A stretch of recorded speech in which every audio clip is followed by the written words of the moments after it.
Hello everyone, and welcome back to Crime Whisper. I'm here with another case tonight, one that's as haunting as it is heartbreaking. I know many of you use these videos to relax or fall asleep, so before we begin, go ahead and like the video, subscribe to the channel, and tell me where are you watching from, and what time is it for you. Now, get comfortable, settle in, and let's begin. Case 1. The boy who didn't want to turn 18. We don't want to be here anymore. We're done. Is he asking you to kill him? I don't understand. Yeah, that's what I've been doing for a while now. I can't get him to stop breathing. These were the haunting words spoken by a mother just hours before her son was supposed to turn 18. He never got that chance. Instead of celebrating a new chapter in his life, Austin Pickert's journey was cut short, not by accident, not by illness, but by the very person who brought him into this world. His mother, Katie Lee, called 911 that night, but instead of begging for help, she gave a cold, almost mechanical explanation. She couldn't get her son to stop breathing. It's a statement that defies every instinct we associate with motherhood. Most mothers would fight to their last breath to keep their child alive, but Katie, she did the opposite. To understand how things reached this point, we need to go back to a quiet apartment complex in Holland, Michigan, a place called Bay Point Apartments, located at 791 East 16th Street. It was the kind of suburban complex where nothing really stood out. 1 and 2 bedroom units, lofts, washer and dryer hookups, a swimming pool for the summer, and a pet-friendly policy that made it feel like home. It was meant to be safe, quiet, normal. Living there were Katie Lee and her only child, Austin. From the outside, they seemed like just another small family, trying to get by. Austin was an intelligent, soft-spoken teen who loved science, books, and video games. He stayed out of trouble. He was a dreamer, the kind of kid who kept to himself but had a bright mind. Katie, a single mother, had raised him on her own. Life wasn't easy, but they had each other. Neighbors didn't notice anything out of the ordinary. They weren't loud or disruptive. They kept to themselves, faded into the background, like so many others in their town. But behind the closed door of their unit, something was unraveling. Slowly, quietly, fatally. Katie and Austin had always been close, maybe too close. Friends described her as overprotective. Even as Austin reached his late teens, she continued to treat him like a child. She clung to him as if he were all she had in the world, and maybe he was. Austin's father was not in the picture. There were no other siblings, just mother and son. A bond so tight it eventually suffocated them both. At first, Austin didn't fight it, but as he grew older, he began to crave freedom, independence. He wanted to make his own choices, college, maybe a job, maybe moving out, a life that wasn't built entirely around his mother, and that is where things began to spiral. In the early hours of February 21st, 2025, the day before Austin's 18th birthday, Katie dialed 911, but instead of fear or panic in her voice, there was something else. .coldness.com, .emptiness, double quotes. My son won't stop breathing, she said. He won't stop what? The dispatcher asked. Breathing, she replied again. Let that sink in. Not he isn't breathing. Not he's unconscious. She wanted him to stop. When officers arrived at Bay Point Apartments, what they found was the stuff of nightmares. Austin was already dead. His throat had been slashed. He had multiple stab wounds across his arms, injuries that forensic experts say looked like classic defensive wounds. He had fought back. He didn't want to die. Katie stood in the doorway, still, holding the knife. She didn't run. But she didn't exactly surrender, either. When she moved toward the officers in a threatening way, they were forced to tase her before arresting her on the spot, and then she told them something chilling. She had hoped the police would kill her so she could be with her son. Later, more disturbing details emerged. According to police reports, Katie and Austin had tried to overdose together the day before. They took pills. Katie passed out. Austin did too, but he woke up, and that's when Katie made a final, irreversible decision. She picked up a knife and ended her son's life. Why? Katie said Austin didn't want to turn 18, that he feared adulthood, that he couldn't cope with the idea of growing up. But let's be honest, how many teenagers feel overwhelmed by the idea of becoming an adult? It's common, it's natural, but it's not usually deadly. Turning 18 is a milestone. It's freedom. It's the first step toward self-discovery. You can vote, get a tattoo, move out, buy a lottery ticket, make your own choices. But for Katie, that birthday meant something else entirely. It meant losing control. It meant letting go. And in the end, she simply couldn't.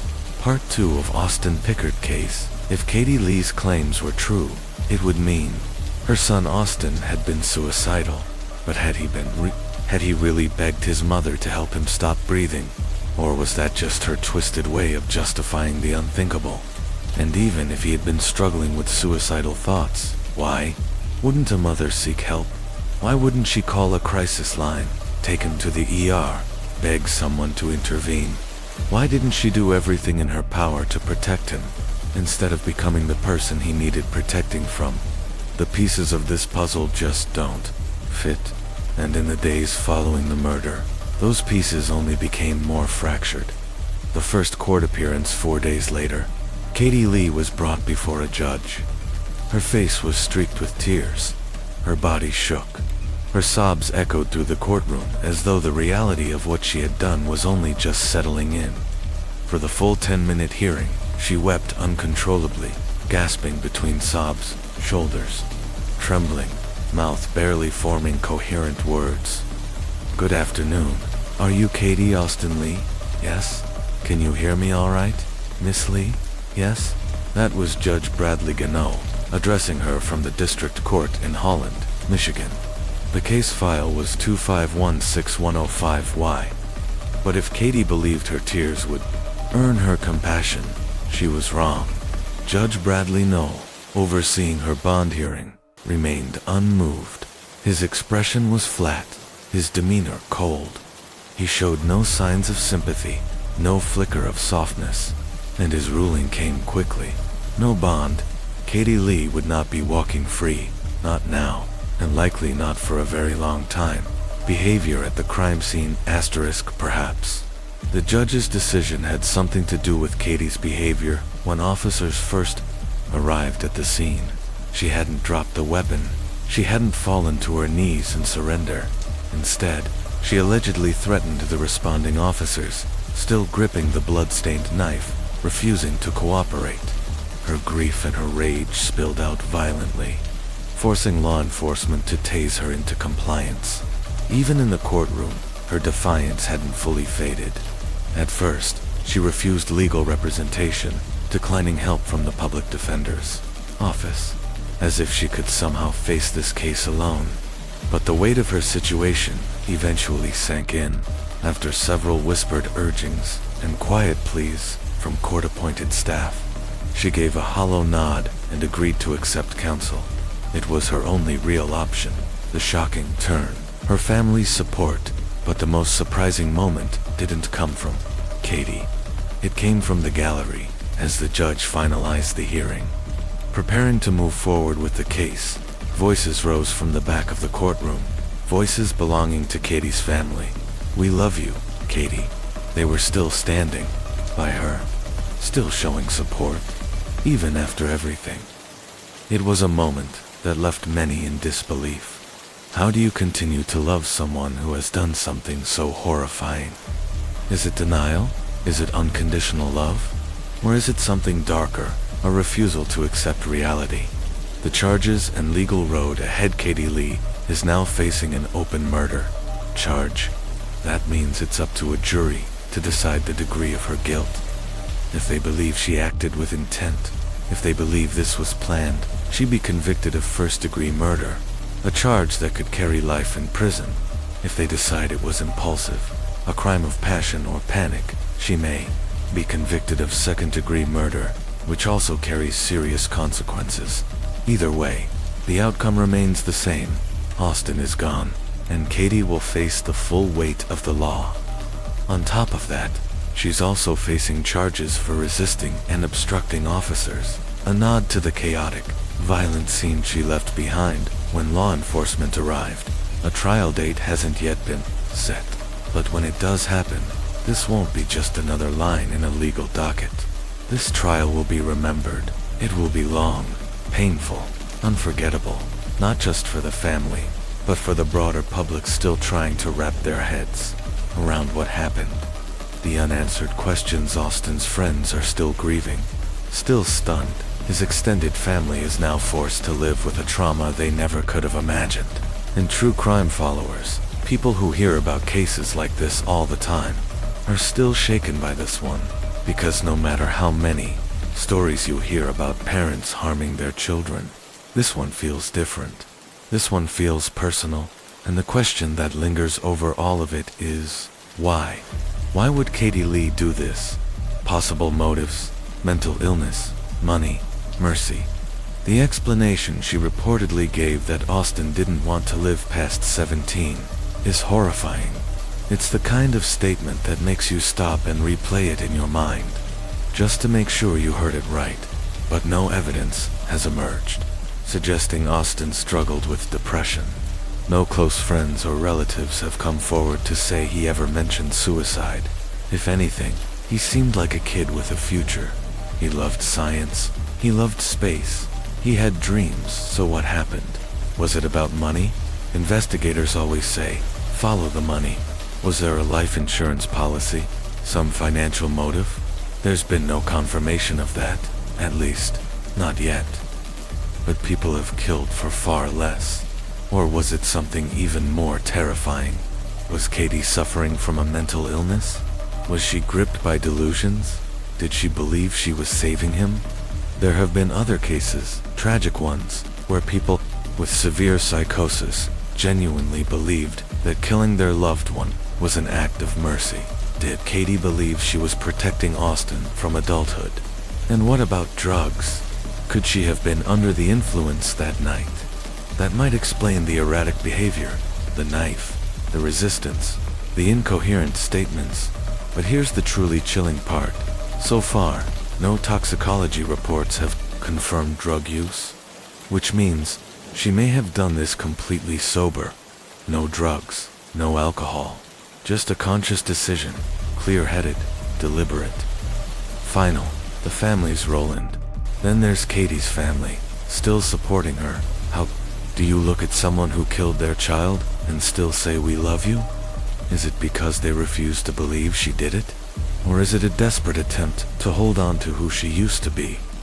Some families cut ties immediately, never looking back. Others can't let go. But at some point, reality has to break through, because if Katie Lee was capable of doing this to her son, who's to say she couldn't have done it to someone else? The tragedy of silence. At the heart of this case lies a devastating truth. Katie Lee failed her son in the most unimaginable way. A mother is supposed to protect her child, to shield them from the worst the world has to offer. Instead, she became the threat, and the most heartbreaking part, we may never get a complete answer, no matter how many court hearings are held, no matter how many psychological evaluations are conducted. One voice will always be missing: Austin's. A final goodbye in the aftermath of this tragedy. Austin's family is doing what they can to preserve his memory. A GoFundMe was launched in his honor to give him the goodbye he deserves. The fundraiser, created by a woman named Elisa, paints a picture of a boy who was deeply loved, a boy whose life should have just been beginning, a boy who should have been celebrating his 18th birthday with cake and laughter, not a knife and a 911 call. What happened in that apartment was more than just a crime. It was a tragedy, one that leaves us with more questions than answers. Why? Did Katie Lee do it? Was she sick, desperate, cold-blooded?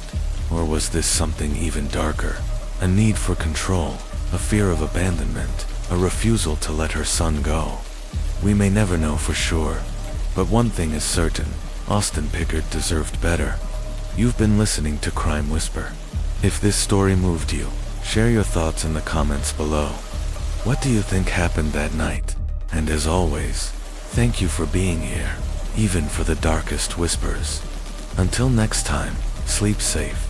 Conclusion of Case 1, Austin Pickard. Austin's family hasn't spoken much about the exact details of what happened that night. And honestly, who could blame them? But one thing is clear. They don't want the world to remember Austin for the way his life ended. They want him remembered for the bright, loving, and curious soul he was. According to loved ones, Austin was caring, funny, full of life. He adored his family and friends. But if there was one thing he was truly fascinated by, it was space. Galaxies, stars, planets, the unknown. He loved all of it. Asterisk. And now, in one final, poetic gesture, his family is planning a farewell that feels tailor-made for who he was. They want to send his ashes into space on an actual rocket. Even in death, they want him to reach for the stars. Of course, a loss like this isn't just emotionally devastating, it's financially overwhelming too. Funeral expenses, memorial services, cremation, and the cost of launching remains into orbit. It adds up fast. Elisa, a family friend, said people had already started reaching out to ask how they could help. The answer is simple: donations. Every contribution, no matter how small, helps them move closer to giving Austin the kind of goodbye he would have wanted. So far, they've raised over $6,000, but their goal is $12,000. This isn't just about money, it's about honoring a boy whose life was cut short, and making sure his dreams live on, even if he can't. Meanwhile, Katie Lee remains in jail, charged with open murder, resisting arrest, and denied bond. If convicted, Michigan law could put her away for life. Case 2, the murder of Kendra Hatcher. It was a quiet Wednesday evening in Dallas, Texas. Around 7:40 p.m., 35-year-old Kendra Hatcher pulled into the parking garage of her upscale apartment complex, just as she did every night after work. Nothing seemed unusual, but within moments, everything changed. Nearby residents heard a woman scream, then a single gunshot. Seconds later, a black Jeep Cherokee was seen speeding out of the garage. What began as a peaceful evening ended in chaos, and what unfolded would soon become one of Dallas's most shocking murder cases in recent history. Kendra's life before the murdering September 2015. Kendra Hatcher's life seemed to be coming together beautifully. Originally from Pleasant Plains, Illinois, Kendra had built a successful career in dentistry, but instead of chasing prestige or opening her own clinic, she made a different kind of choice, one that spoke volumes about her character. She joined Smile Zone, an organization dedicated to providing quality dental care to underprivileged children. To Kendra, this wasn't just a job. It was her calling, her way of giving back, a chance to make a real difference. She even traveled abroad for mission work, teaching Bible studies and helping build churches in other countries. Smile Zone had taken her to Ecuador, where she provided free dental services to children. It made her feel even more deeply connected to her purpose. She was, by all accounts, the kind of person who put others first. A promising relationship earlier that year. In May 2015, Kendra met Ricardo Ricky Paniaga through Tinder. Their connection was instant, intense. Even by September, they were head over heels in love. Kendra lived in Gables Park 17, a luxury apartment complex in Dallas. It had everything: concierge service, tight security, keycard access, surveillance, cameras. Ricky was also on a strong career path. He was finishing up a dermatology residency at the University of Texas, and despite only being together for 4 months, the couple was already discussing marriage. They were also planning a getaway to Mexico for Labor Day weekend, and talking about relocating to San Francisco after the trip. Everything was falling into place. But sometimes, When someone's light shines too brightly, it casts shadows in all the wrong hearts. The night of the murder on Wednesday, September 2nd, Kendra left Smile Zone at the end of her shift and headed home. She pulled into her building's garage at 7:42 p.m. Less than a minute later, screams, then a gunshot. Two people inside the garage heard the noise. One resident, confused but concerned, called 911. Meanwhile, witnesses noticed a black Jeep Cherokee peeling out of the complex at high speed. Police responded within minutes, but by the time they reached Kendra, it was already too late. She had been shot and killed inside the parking garage. Her purse was missing. Her body was found on the ground, just feet from her vehicle. At first glance, it looked like a robbery gone wrong. But the more detectives dug into the scene, the less that explanation made sense. The crime scene tells a different story near Kendra's body.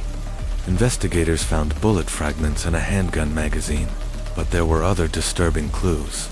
Gunshot residue was found on Kendra's hands, suggesting they were behind her head at the time of the shooting, and the bullet's trajectory. It showed she was on her knees, shot from behind. This wasn't a robbery. It was an execution. Who would do something like this, and why? The investigation begins. Police began reviewing security footage from Gables Park, 17, and that's when they caught their first major break at 7:15 p.m., almost 30 minutes before Kendra arrived. Surveillance cameras captured a black Jeep Cherokee entering the garage. Then, a man was seen walking toward the area where Kendra later parked. A short time later, he was seen returning to the Jeep. The footage didn't show his face clearly. There were no license plates visible, no ID, but then came another twist. A woman, not the shooter, was behind the wheel, driving the Jeep out of the garage just moments after the murder. This wasn't a random act. This was coordinated, premeditated, a team effort. Police released stills from the video to the public, hoping someone would recognize the vehicle or the people inside it. And that's when everything unraveled. To be continued, that's where. We'll pause for tonight, because what comes next in the Kendra Hatcher case is a web of jealousy, betrayal, and obsession that goes deeper than anyone could have expected. When the truth came out, it left the entire city and country stunned. Join me in the next episode, where we unravel the twisted minds behind Kendra's murder, including a woman who pulled the strings from behind the scenes. This was no ordinary crime, and it's only just beginning. Kendra Hatcher case continued. When police released surveillance stills of the black Jeep Cherokee seen fleeing the scene, they were hoping for a break, and this time, they got one. Shortly after the images went public, a man named Jose Luis Ortiz contacted authorities. He recognized the vehicle in the photos. It was his Jeep, but Jose had no idea it had been used in a crime, and he was adamant that he hadn't been behind the wheel that night. Naturally, investigators approached this claim with skepticism, until Jose revealed more, much more, a borrowed Jeep, and a chilling realization on the morning of September 2nd, the very day Kendra was murdered. Jose said that two women, Brenda Delgado and Crystal Cortez, asked to borrow his Jeep. Crystal's car, they said, was having engine trouble. They needed a vehicle, just for the day. Wanting to help, Jose agreed. He assumed they were headed to work. Nothing unusual. They were supposed to meet later that evening to return the car. But, suddenly, plans changed. Brenda called and suggested meeting at a Chili's restaurant instead. Jose thought nothing of it, until he saw the news. Kendra Hatcher, murdered in a parking garage. A black Jeep Cherokee caught on camera fleeing the scene. And just like that, a sickening realization washed over him. His Jeep was the one in the footage. Brenda's story starts to crack. Jose immediately confronted Brenda. At first, she brushed it off. She told him it must have been a different Jeep, a coincidence. But as he pressed further, her story began to change. Brenda eventually admitted that Crystal had taken the Jeep to Kendra's building, but claimed it was only to pick up illegal goods for someone else. Something must have gone wrong, she said. Kendra just got caught in the middle. Jose was horrified. And then, it got worse. Brenda begged him to stay silent, warned him that speaking to police could jeopardize his U.S. citizenship. She even suggested painting the Jeep a different color to avoid suspicion. She offered to pay for it. That's when it all clicked for Jose. The lies, the manipulation, the lengths she was willing to go to cover her tracks. Jose didn't wait. He went straight to the authorities, and his testimony would blow the case wide open. Interrogation. Brenda Delgado reached Jose, a statement in hand. Detectives turned their attention to Brenda. When they brought her in for questioning, she was calm, composed, unshaken. She claimed she'd never heard of Kendra Hatcher, said she had no connection to the woman at all, to support her alibi. Brenda showed them receipts from Chili's, proving she was there with Jose at the time of the murder. She admitted to borrowing his Jeep, but claimed that Crystal had taken it alone after lunch. She painted herself as an innocent bystander, caught up in something she didn't understand. But the detectives weren't convinced, so they turned to Crystal Cortez. Crystal's shifting story. Crystal told police that she was the woman behind the wheel in the surveillance footage, but her initial explanation, that she'd been carjacked. According to her, an armed man had forced her and her young son to drive him to the apartment building where Kendra was later killed.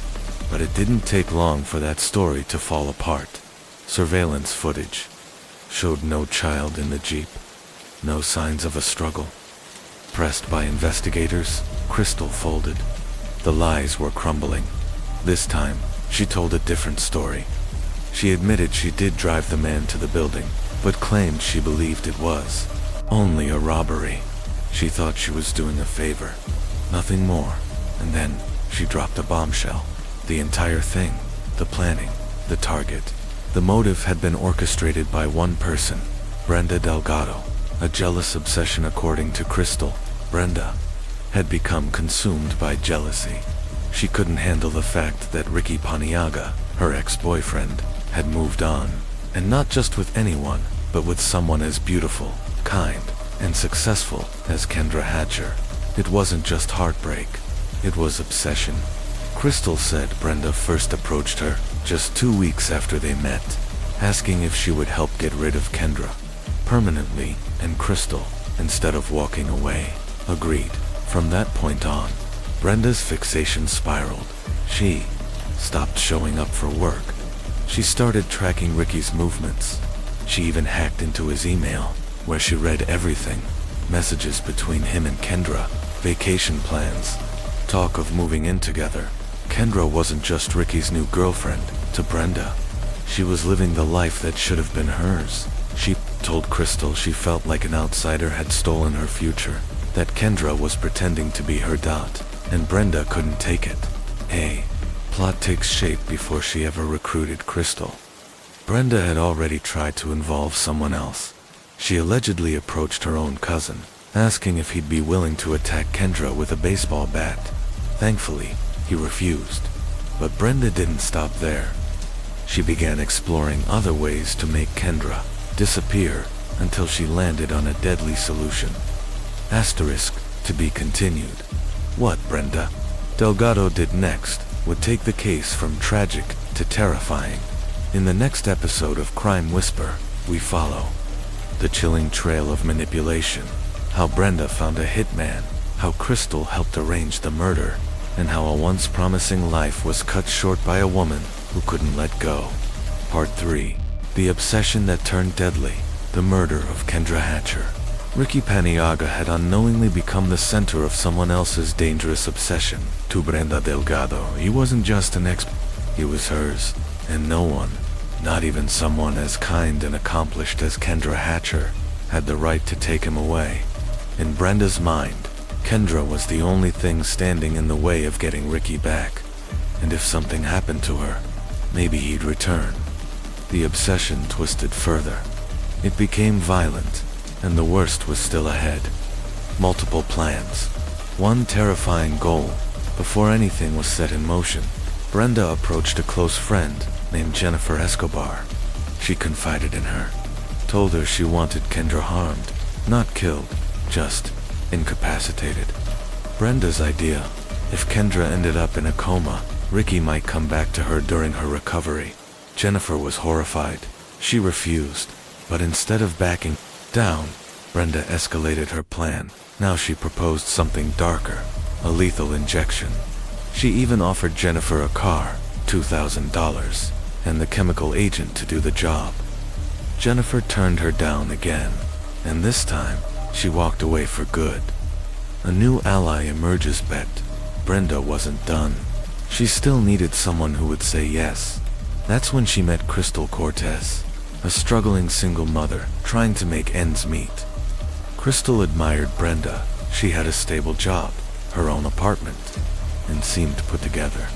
That admiration turned into trust, and soon, into loyalty. Brenda gave Crystal $500 in cash. The withdrawal receipt was later found among her belongings. It was a down payment, proof that this plan was very real. Now, they just needed someone willing to do the killing. Shopping for a hitman in one of the most chilling parts of this case.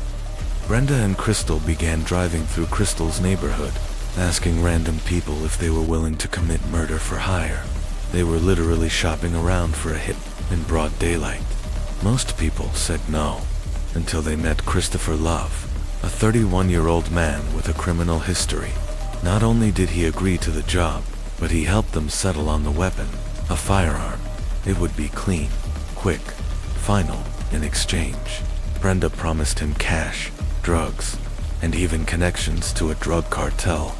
Final straw, a vacation, and a future together by now. Brenda had hacked into Ricky's email. She saw everything: the emails, the vacation plans, even discussions about moving to another city with Kendra. To her, that was it. Kendra had won, and Brenda wasn't going to let that happen. She wanted the murder carried out immediately. So, Brenda and Crystal started tailing Kendra. They watched her leave work. They parked across from Smile Zone with binoculars. They followed her routine.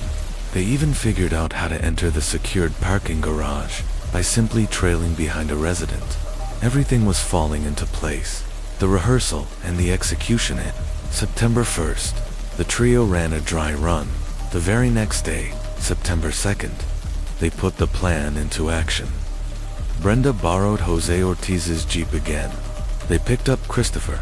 Brenda was dropped off at a public library to create an alibi. Crystal and Christopher drove toward Smile Zone.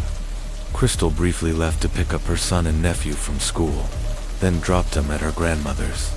By the time she returned, they had already located Kendra. They lost her in traffic for a moment, but still arrived at her apartment building before she did. They entered the parking garage and waited. At 7:42 p.m., Kendra pulled into her usual spot. Christopher stepped out of the vehicle and followed her. In seconds, she was gone. Crystal stayed in the car, out of sight. When Christopher returned, they fled the scene, dropped him off at his home, and Crystal returned the Jeep to Jose. The plan had been executed with terrifying precision. Cracks in the story, but it didn't take long for things to unravel. Crystal, likely feeling the pressure, eventually agreed to cooperate with law enforcement as part of a plea deal. She laid everything out step by step. In return, she received a 35-year prison sentence instead of life. Many believe she could be eligible for parole long before serving the full term. The murder weapon was later found in Christopher's car, further confirming the timeline Crystal had given investigators. He eventually confessed. He confirmed what detectives already suspected. Brenda Delgado had been the one calling all the shots. The mastermind fleece once it became clear that she was next.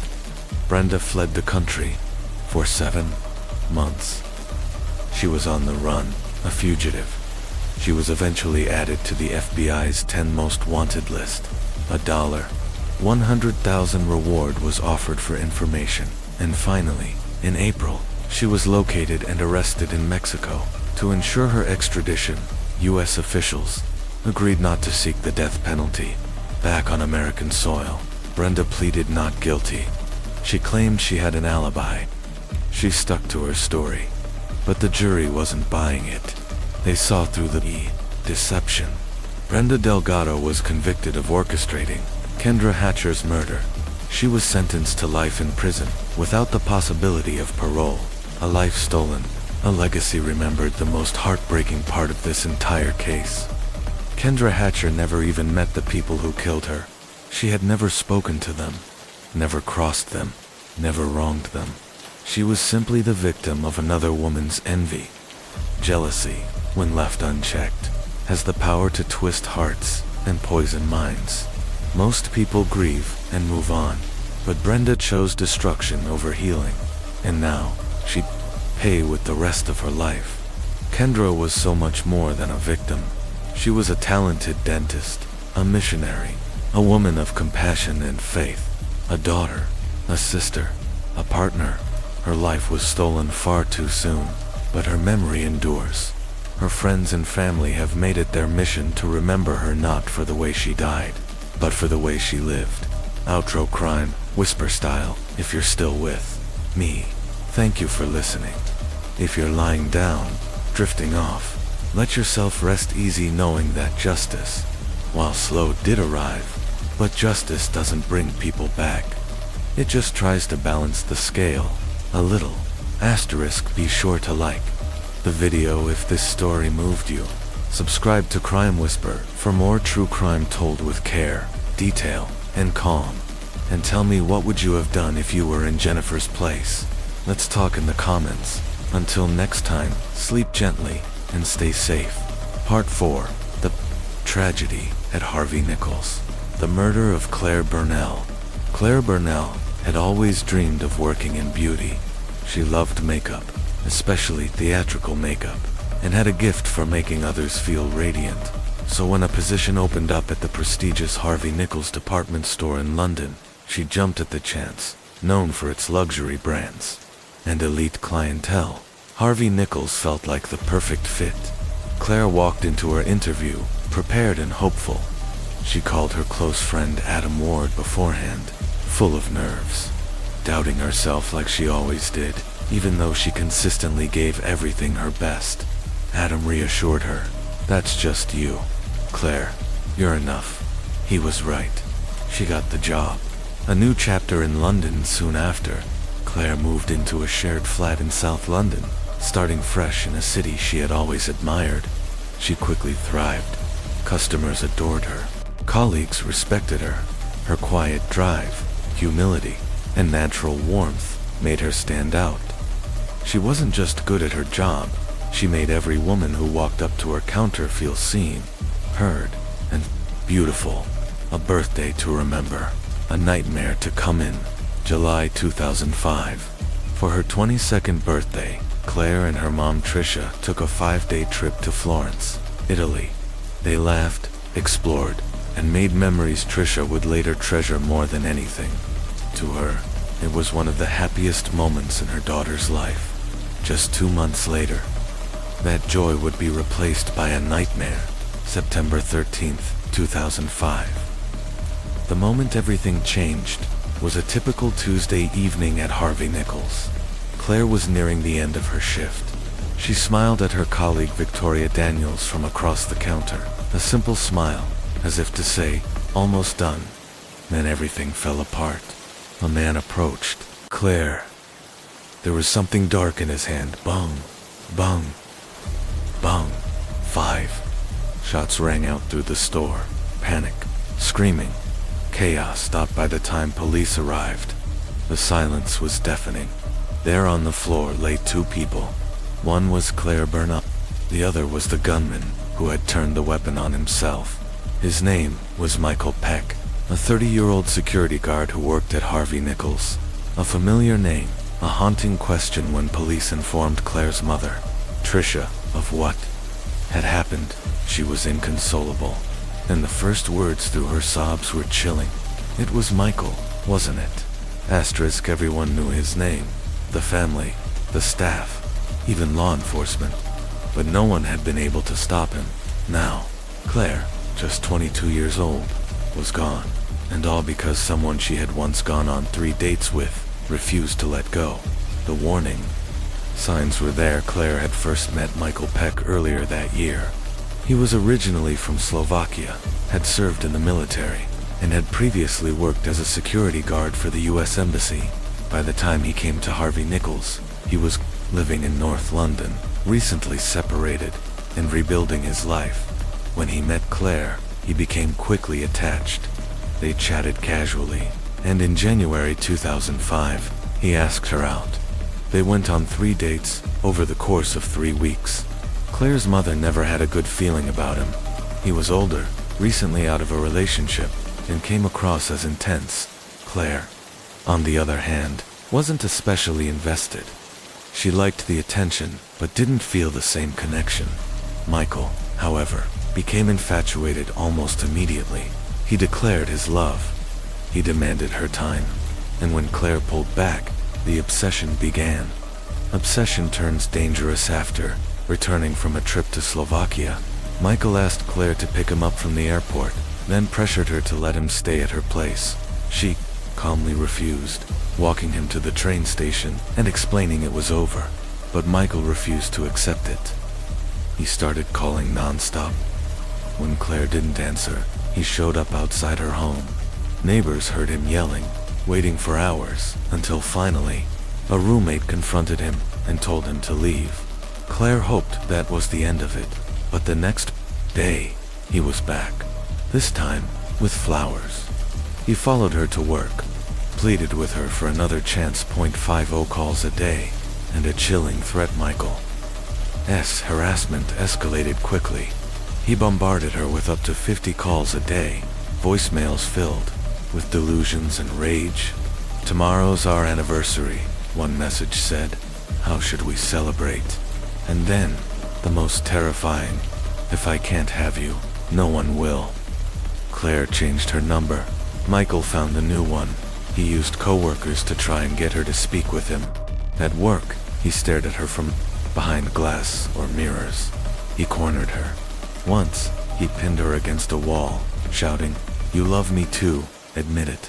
When Claire denied it, he screamed, "Yes, you do, you stupid little girl." The man hired to protect people had become her stalker. A warning ignored. By March 2005, Claire was unraveling. She was late to work, distracted, her bright spirit dimmed under the weight of constant fear. One day, she noticed Michael following her on the way home. She got on a train to lose him. He followed. When she got off, so did he. He grabbed her by the arm. She threatened to call the police, and Michael looked her in the eye and said, "If you report me, I'll kill you." Then he walked away slowly, never breaking eye contact. Claire ran home. She broke down, and this time, she told her mother everything. The system that failed. Herkla reported Michael. He was arrested and charged with harassment. He was eventually released on bail, with the condition that he not contact Claire, but no restraining order, no protective custody. He was even allowed to return to the same workplace. He knew her schedule. He knew where she lived, and he knew the exact moments when she'd be most vulnerable. Claire tried to go on, but the fear never left her, and just weeks before the trial, Michael walked into Harvey Nichols and ended her life. Aftermath. A tragedy shook the UK. How could someone with a clear history of stalking and threats be allowed to walk free? The media coverage was intense, but for Claire's family, it wasn't headlines, it was heartbreak. They lost their daughter, a gentle soul who saw beauty in others and just wanted to help people feel confident in their skin. A legacy of change. After Claire's murder, her mother Tricia Bernal became an advocate. She fought for stronger stalking laws in the UK and worked with charities to raise awareness about coercive control and emotional abuse. She made it her mission to ensure no other family would be blindsided the way theirs was. Claire's name became a symbol, a reminder that behind every statistic is A life, a voice, a future taken too soon. Outro, crime whisper style. As we reflect on Claire's story, we're reminded how dangerous obsession can be, and how fragile the systems meant to protect us sometimes are. If you're still listening, thank you. Let Claire's story be a quiet call for vigilance, empathy, and change. Subscribe for more truth. Crime told calmly and carefully. And if you're someone who's ever been made to feel unsafe by another person's unwanted attention, you are not overreacting. You deserve peace. You deserve to be heard. Until next time, rest easy and stay safe. Final chapter, a system that promised safety. The murder of Claire Bernal in the final weeks of her life. Claire Bernal was barely sleeping. The fear had hollowed her out. Anxiety ruled every moment. And more than anything, she just wanted one thing, for Michael Peck to leave her alone. But by that point, the fear itself had become paralyzing. Even going to the police felt like tempting fate. Eventually, Claire accepted a hard truth. Michael wasn't going to listen to reason, so she turned to her employers at Harvey Nichols for help. After 2 relentless months of stalking, she confided in the store's head of security, a former police officer, and, finally, someone took her seriously. Surveillance and suspicion security began monitoring Michael through CCTV. What they saw was chilling. Michael wasn't just hanging around, he was watching Claire, tracking her movements with unsettling intent. The team agreed. Michael had to be moved to another floor. They hoped this would give Claire some peace, but it didn't. Michael still knew where she lived, and even after being relocated, he continued to stalk her. When the situation became impossible to ignore, Harvey Nichols suspended him. The head of security urged Claire to report him to the authorities. She was hesitant, embarrassed. She just wanted it all to stop. But she knew this wasn't going away. So, with trembling hands, Claire made her report. It was a courageous step, and one that would turn out to be both brave and tragic. The arrest, and the look that haunted her. Michael was arrested at the store where he once worked, handcuffed, and escorted away. He didn't resist. But what haunted Claire wasn't the moment of his arrest. It was the look he gave her as police put him into the squad car. Cold, bitter, burning with silent fury. He didn't say a word, but his eyes screamed, "This is your fault." Claire was shaken. She called her mother Tricia right away. "I don't want him to get into trouble," she said quietly, "but he just won't stop. Even after everything he'd done." Claire still worried about him. Twisted lies and empty protections. At the police station, Michael flipped the narrative. He told officers he had ended the relationship, and that Claire was the one who couldn't move on. With little hard evidence beyond Claire's statements, Michael was released. He was handed a restraining order, banned from going near her home, her workplace, or even entering her area. But it was just paper, and Michael had no intention of following it. Just 2 days later, he was spotted outside her apartment, casually waving at her like nothing had happened. Police were called. By the time they arrived, he was gone. Another incident followed. This time Michael was arrested for violating his bail conditions. As they led him away, he smiled at Claire. Another quiet threat. A final message. This isn't over. A terrifying pause. Michael spent 8 days in custody then.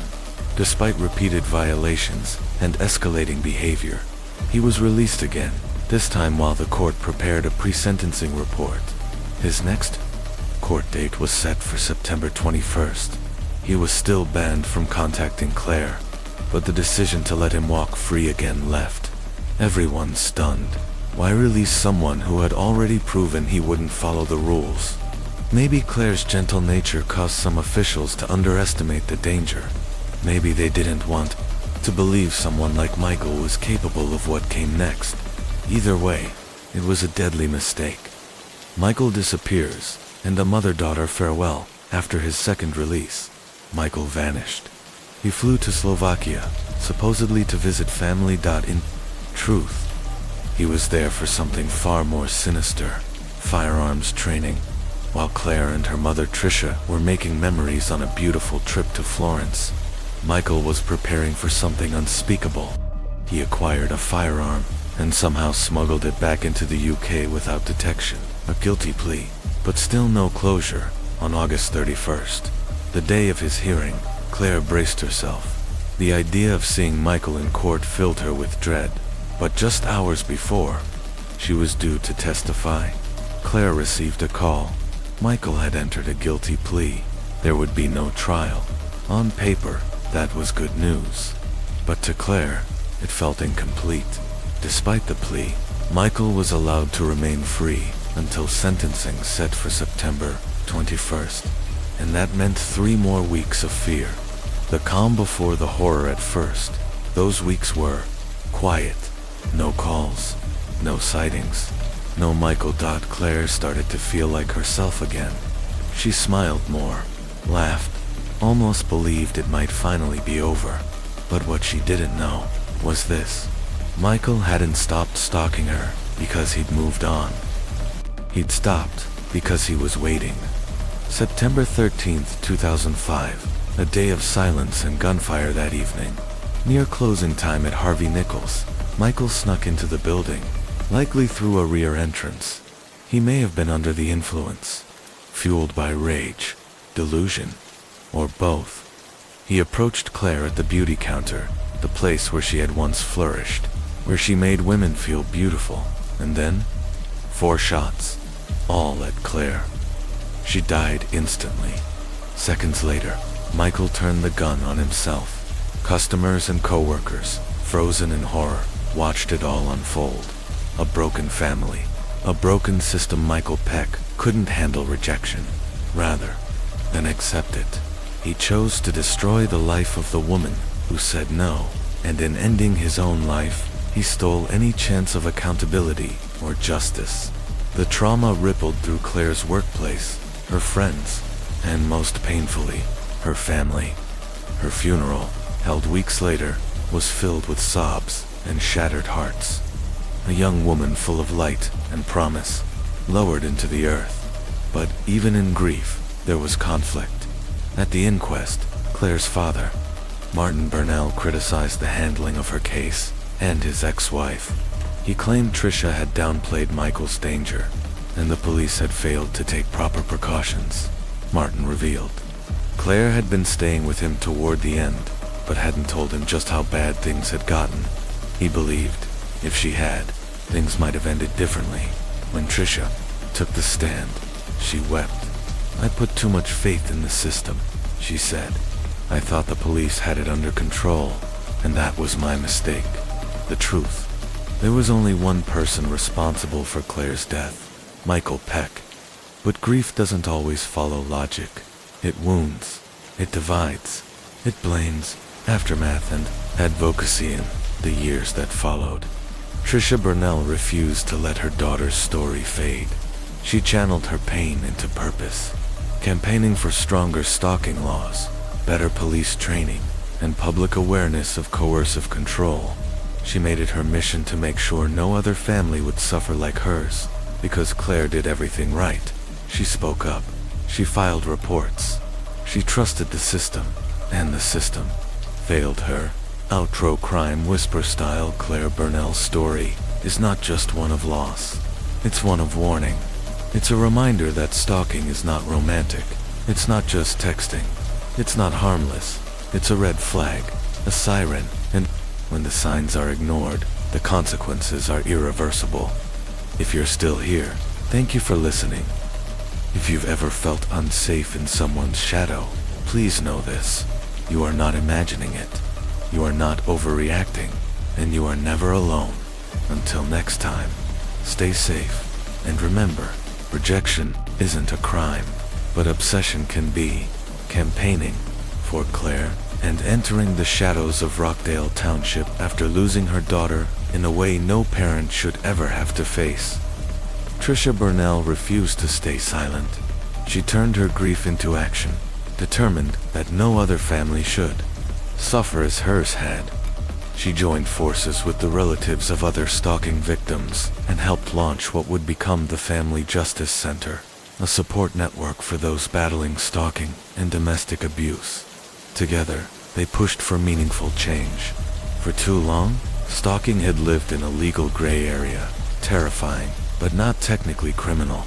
But in 2012, after years of relentless campaigning, their voices were finally heard. Stalking was made a criminal offense in the UK. It was a long overdue step, yet, even today, progress remains slow. Too many victims still say the same thing, until violence actually happens. No one helps.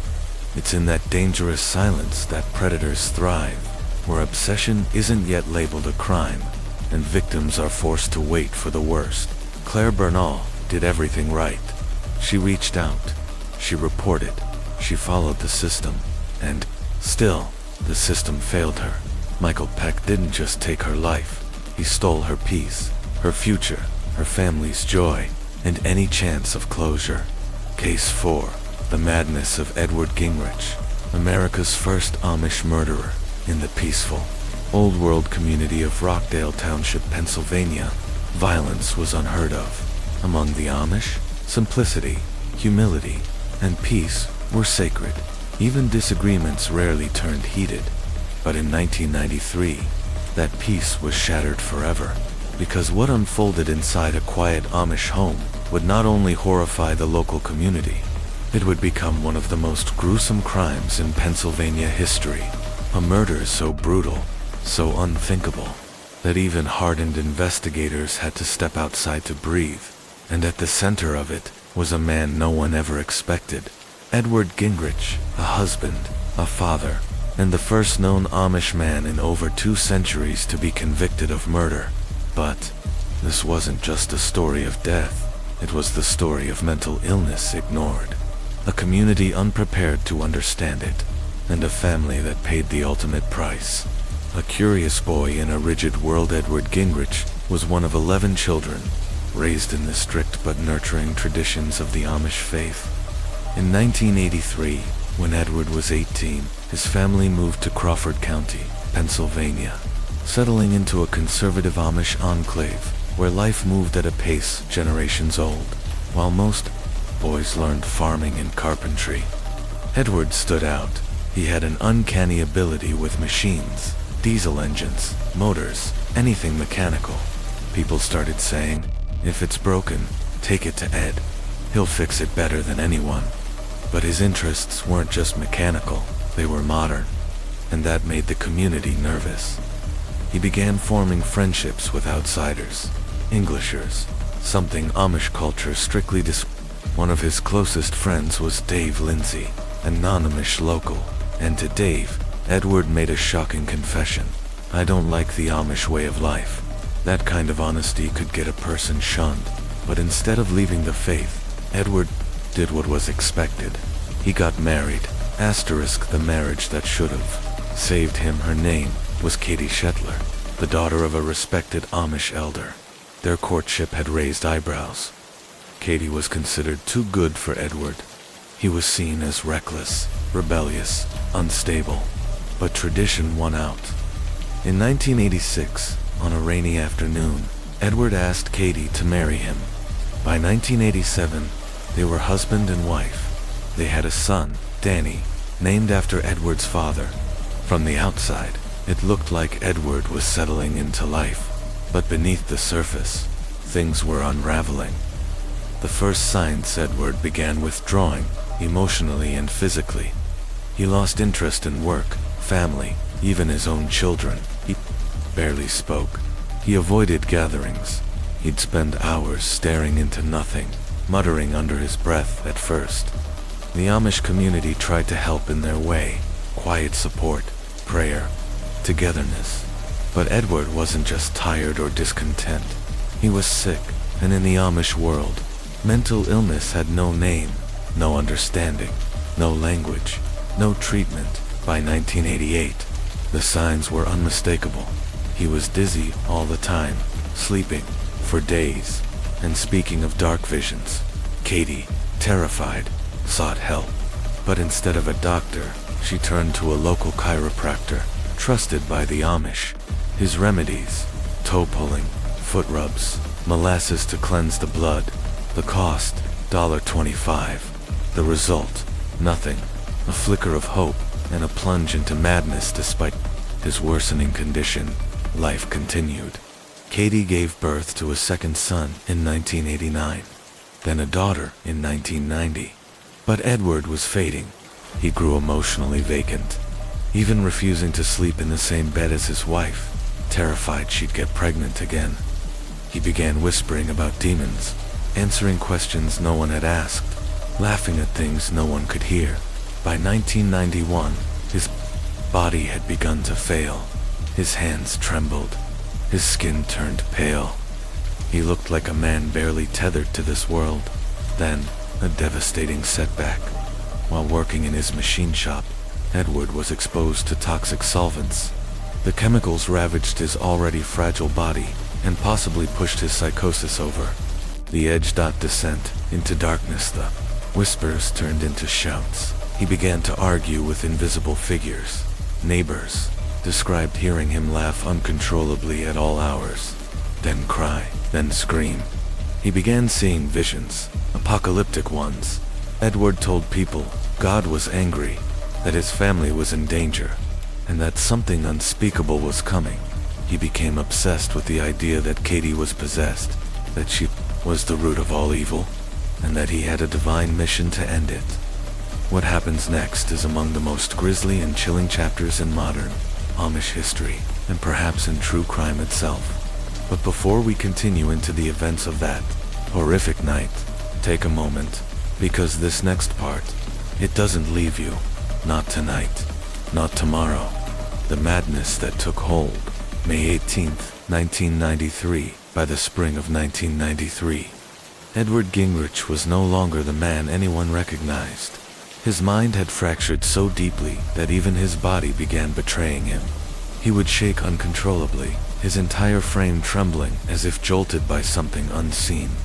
Family members would find him motionless, his lips moving but no words escaping, his face frozen in pure, raw terror. But the worst was still to come.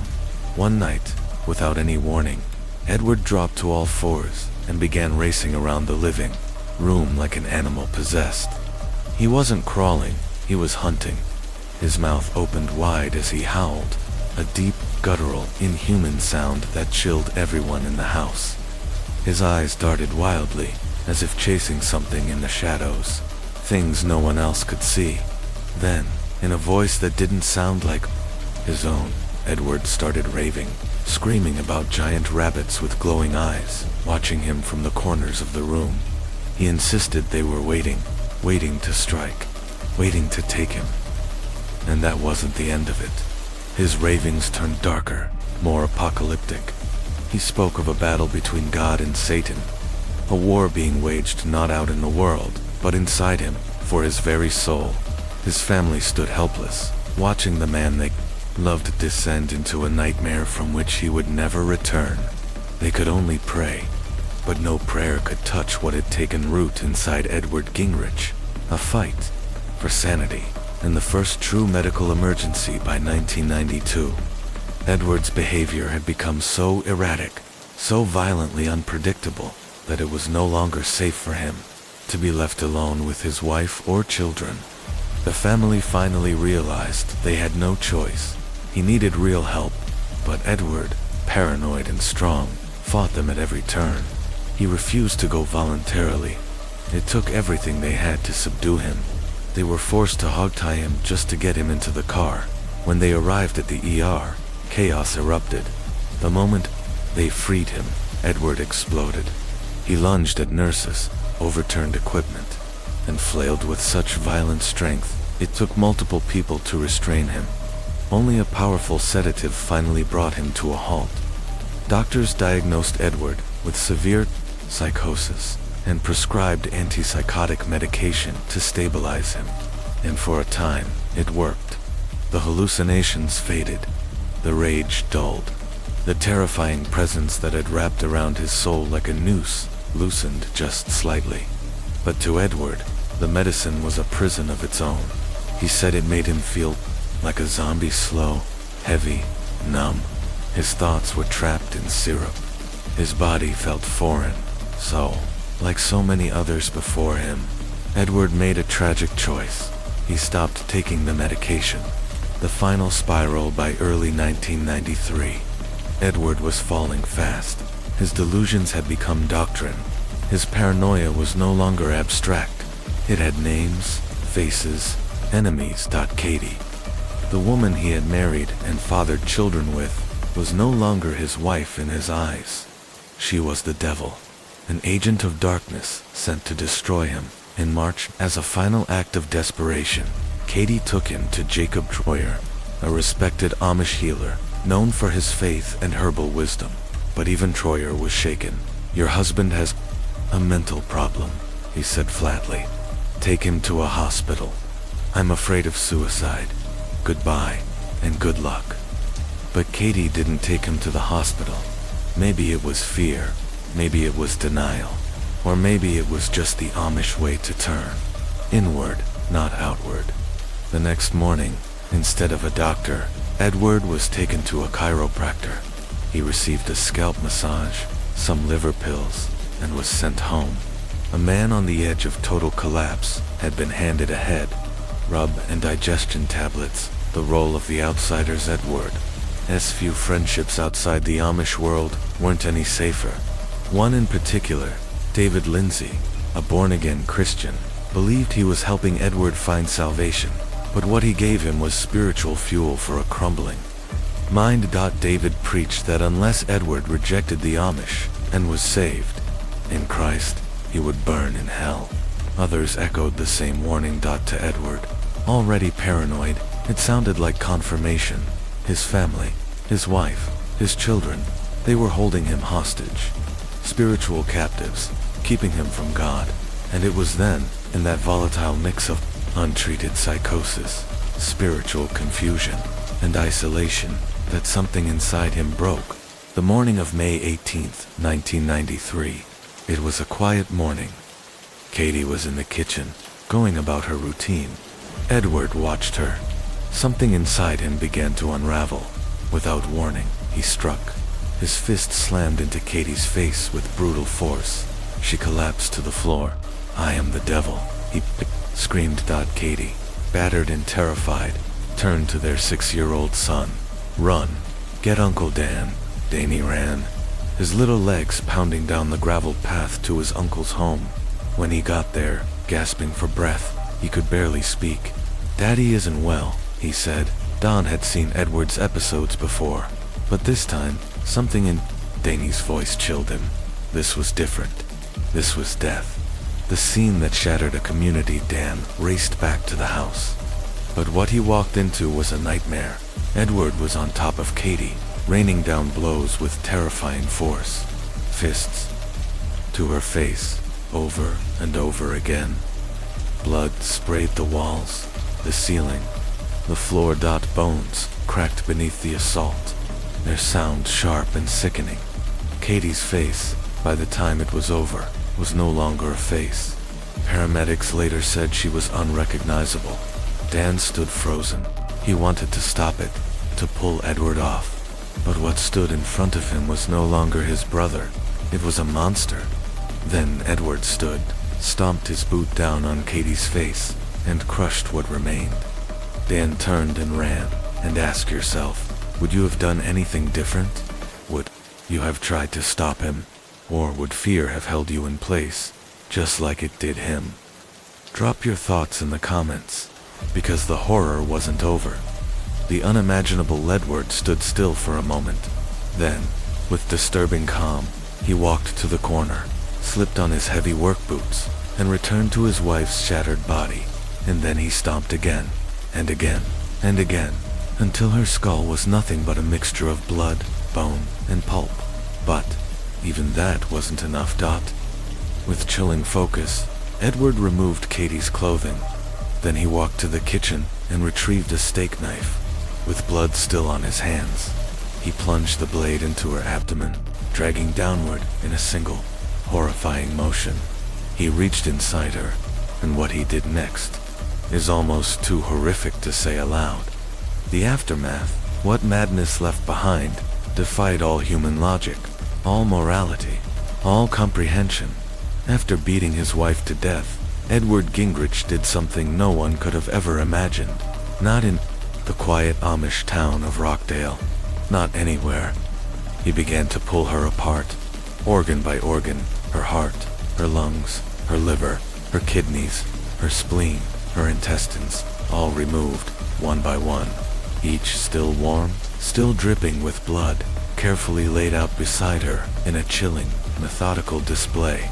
Not thrown, not discarded, arranged, as if he were completing a task, not committing an atrocity. There was no rage in those final moments, no visible emotion at all. It was surgical, calculated, cold. When it was done, Edward stood, wiped his hands on his blood-soaked shirt, and walked calmly to the sink. He turned on the water. Red spiraled down the drain as he washed away, the evidence of pure horror, like it was just another chore. Then, without hesitation, he picked up his Bible, walked over to the fireplace, and threw it into the flames. And with that, his final act of spiritual rejection, he turned to his two small children, his 4-year-old son, his 3-year-old daughter, their little faces frozen in fear. In a calm voice that betrayed the carnage behind him, he told them to put on their coats. He said they were going to Grandpa's house. Then, almost as an afterthought, he added something chilling. "I'll come back later, to burn the house down." Discovery, but fate had other plans.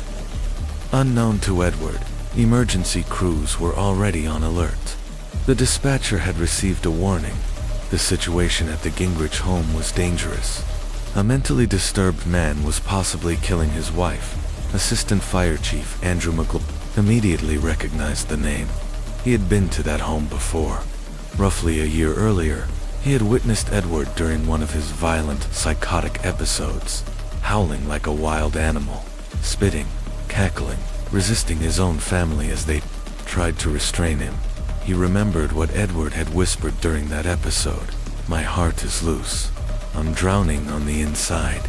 This time, McLaughlin braced for something even worse, and he was right. When emergency crews arrived, they spotted Edward walking down the road, holding his children's hands, calm, quiet, as if nothing had happened. "My father will understand," he said softly. But when McLaughlin stepped into the house, nothing, not years of training, not faith, not prayer, could prepare him for the nightmare waiting inside. Katie's naked, mutilated body lay sprawled on the floor, her skull shattered, face unrecognizable, her internal organs carefully arranged beside her, like exhibits in a grotesque ritual. An EMT stumbled outside and vomited. Another collapsed in shock. McLaughlin radioed for backup and ordered the police to detain Edward immediately. No denial, just delusion. Edward was arrested on the spot. He didn't resist.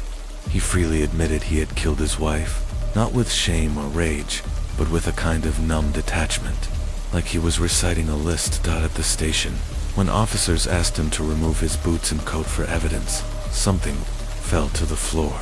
A piece of human flesh stuck to the bottom of his boot. Even in custody, Edward continued muttering to himself.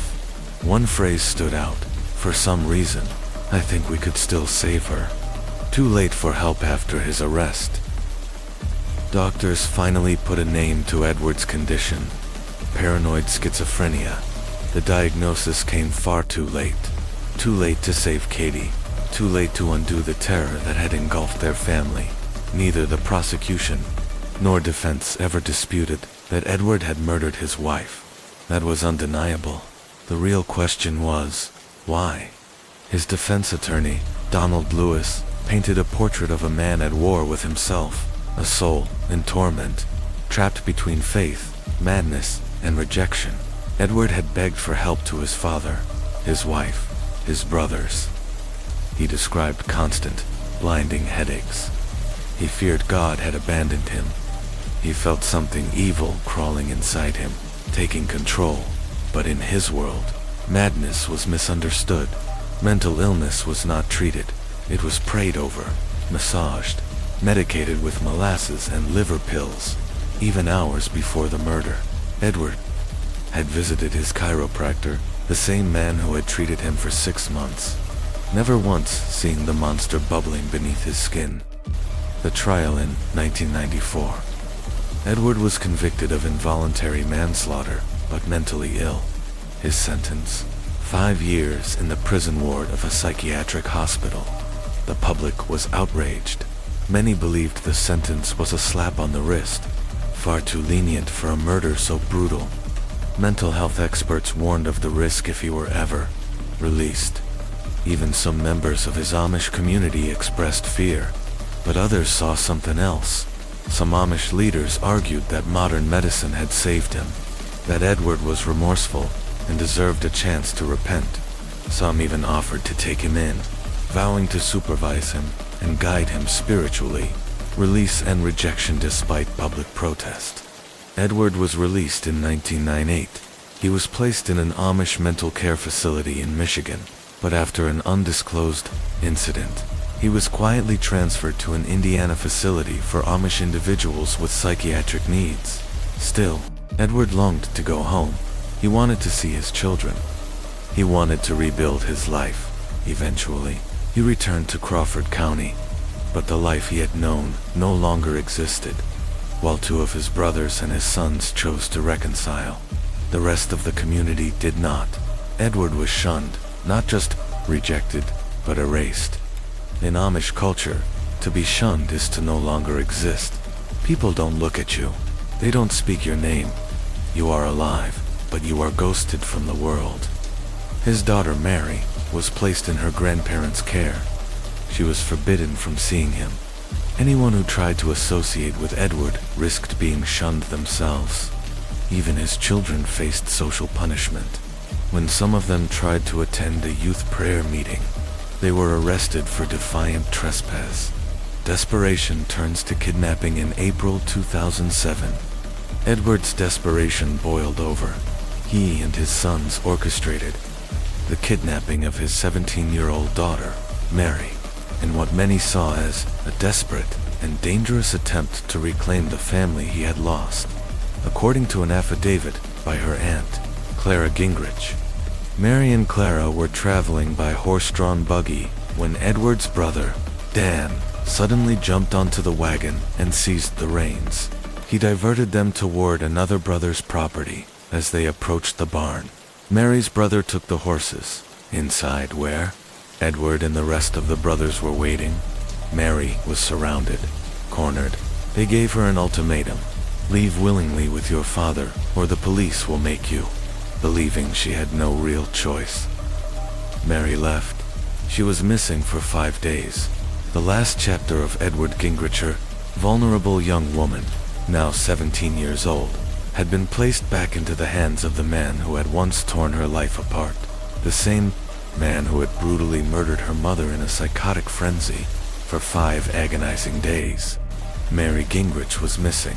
Many feared the worst, that Edward had suffered another psychotic break, and that history was about to repeat itself in blood. The community held its breath, praying they weren't watching a second tragedy unfold. When Mary was finally found, she was physically unharmed, but clearly shaken. Edward once again faced legal consequences, but the outcome, it was shockingly light. He pleaded no contest to concealing the whereabouts of a child, and was sentenced to just 6 months probation and fined $500. No prison, no hospitalization, just a slap on the wrist. Asterisk: Edward had regained contact with a few members of his family, but he remained an outcast. For an Amish man, exile is not just loneliness, it's a kind of death, a social death, a spiritual exile, a man without a people. He struggled with overwhelming guilt. He knew that even if some of his children had forgiven him, the Amish church never would. To fully embrace him again would mean risking their own place in the only world they knew. And so, they kept their distance. His depression worsened, his mental state deteriorated once more, and by 2011, Nearly 20 years after Katie's murder, the storm inside him finally returned for good. For the last 6 months of his life, Edward had been living quietly at the home of his former attorney. One morning, the attorney's wife stepped into the barn and found him. Edward Gingrich had taken his own life. He had hanged himself in the barn. His final message, scrawled with a finger in the dust atop a bucket, read simply, "Forgive me, please." And in one of the most haunting twists of all, only in death was he finally welcomed back. Edward was buried beside Katie in an Amish cemetery. To some, it was a gesture of forgiveness, a long-awaited act of mercy, an acknowledgement that mental illness had taken his life as surely as it had taken Katie's. To others, it was an insult, a betrayal of her memory, a desecration. But when the day of the funeral arrived, the community came. Amish families from across the region stood together in silent mourning, not just for Edward, but for a family torn apart by untreated illness, cultural fear, and a system that failed them, all now that Edward was gone. His children were no longer outcasts. They were welcomed again. They could return. They could finally belong. And so the tragic tale of Edward Gingrich came to a quiet, conflicted end. But for those who knew the family, for those who saw the warnings, the unraveling, the years of suffering, one question remains: what if someone had intervened sooner? Case 5. The Menendez brothers. The fall of a perfect family just minutes after a chilling 911 call was placed. Officers arrived at the Beverly Hills mansion of Jose and Kitty Menendez. What they found inside was a scene of shocking violence. Both parents had been shot multiple times at close range. Their bodies were so savagely mutilated that even the officers struggled to identify them. At first glance, it looked like a home invasion gone horribly wrong, but the truth was darker than anyone could have guessed. 7 years later, the unthinkable became undeniable. Their own sons, Lyle and Eric Menendez, were convicted of the murders. Case closed, right? Not quite, because even decades later, the Menendez murders still dominate headlines, spark documentaries, and fuel endless debate across social media platforms like TikTok, where millions argue, were the brothers cold-blooded killers? Or were they traumatized victims of lifelong abuse? But before we can examine that debate, we have to understand the world they came from. The Menendez empire to the outside world. The Menendez family was flawless. They weren't just wealthy, they were ultra. They flew in private jets, drove exotic sports cars, rubbed elbows with celebrities. Their home, a sprawling multi-million-dollar estate in Beverly Hills that looked more like a movie set than a family residence. Their lives were the embodiment of the 1980s American dream: success, luxury, and power. But none of it came easy. Jose Enrique Menendez had fled Cuba during the revolution. At just 16 years old, he arrived in the US with nothing. No money, no connections, just relentless drive. He climbed his way up from poverty, earning a degree in accounting and eventually landing high-level executive positions at RCA Records and live entertainment, where he made millions. His wife, Kitty, once a school teacher, left her career behind to raise their sons as Jose's fortune skyrocketed. They gave Lyle and Eric everything: private schools, designer clothes, opportunities most could only dream of. Eric was a tennis prodigy, ranked among the nation's best young players. His potential could have taken him to Wimbledon, competing alongside legends like Andre Agassi and Pete Sampras. Lyle had been accepted to Princeton, though his academic performance was shaky and he was eventually suspended for plagiarism. Still, with their father's wealth and influence, their futures seemed set in stone. But no one knew what was simmering beneath the surface. August 20th, 1989, the night of the murders. By that summer, Lyle was 21, Eric was 18. On August 20th, the illusion of the perfect family shattered forever. The brothers walked into the den where Jose was watching television. Armed with 12-gauge shotguns, they opened fire. Jose never saw it coming. The first blast struck the back of his head, nearly decapitating him. Kitty, hearing the gunfire, ran into the room. She screamed, but before she could flee, she was hit in the leg. She collapsed, crawling in agony. But the brothers didn't stop. They reloaded and fired again. Shot after shot tore through her body, so many that part of her skull was blown away. When it was over, their parents were unrecognizable, and what the brothers did next shocked even seasoned investigators. They didn't panic. They didn't flee. They changed clothes, cleaned up, and went to see a Batman movie. The 911 call and the Oscar-worthy actors later. They returned home. That's when they made the call. What's the problem? Somebody killed my parents. Who? I don't know. I don't know who, please help. When police arrived, they found Eric curled up on the lawn, sobbing hysterically. His cries echoed into the night, a display of grief so convincing it fooled nearly everyone, at least. At first they clung to each other, playing the part of devastated sons. But behind the tears, something didn't feel right. The execution Kitty Menendez tried to crawl away, dragging herself across the polished hardwood floor, her blood leaving a long, desperate trail. But there was nowhere to go. Her own son stood over her, Ariel Oading. The next round of shots tore through her chest and arms as she writhed in agony, but they weren't finished. The final devastating blast was delivered point-blank to her face, obliterating her features. She was rendered unrecognizable. It wasn't just murder, it was obliteration. This wasn't a crime of passion. It was overkill, grotesque, surgical, and deliberate. Something more reminiscent of a mob hit than a family tragedy. And then, in a final, chilling act, the brothers fired into their parents' kneecaps. Why? Detectives couldn't ignore what that meant. The mutilation was symbolic, a signature often used by organized crime to send a message. The police initially believed it, despite the obvious motive, a multi-million-dollar inheritance, and the bizarre behavior of the brothers. The investigators bought the act. They didn't even test Lyle and Eric for gunshot residue, a critical error, the spending spree that gave them away for a brief moment. It seemed like Lyle and Eric might actually get away with it, but greed cracked their perfect alibi in the weeks following the murders. Instead of mourning, the brothers went on a wild shopping spree. Lyle returned to Princeton, but not to study.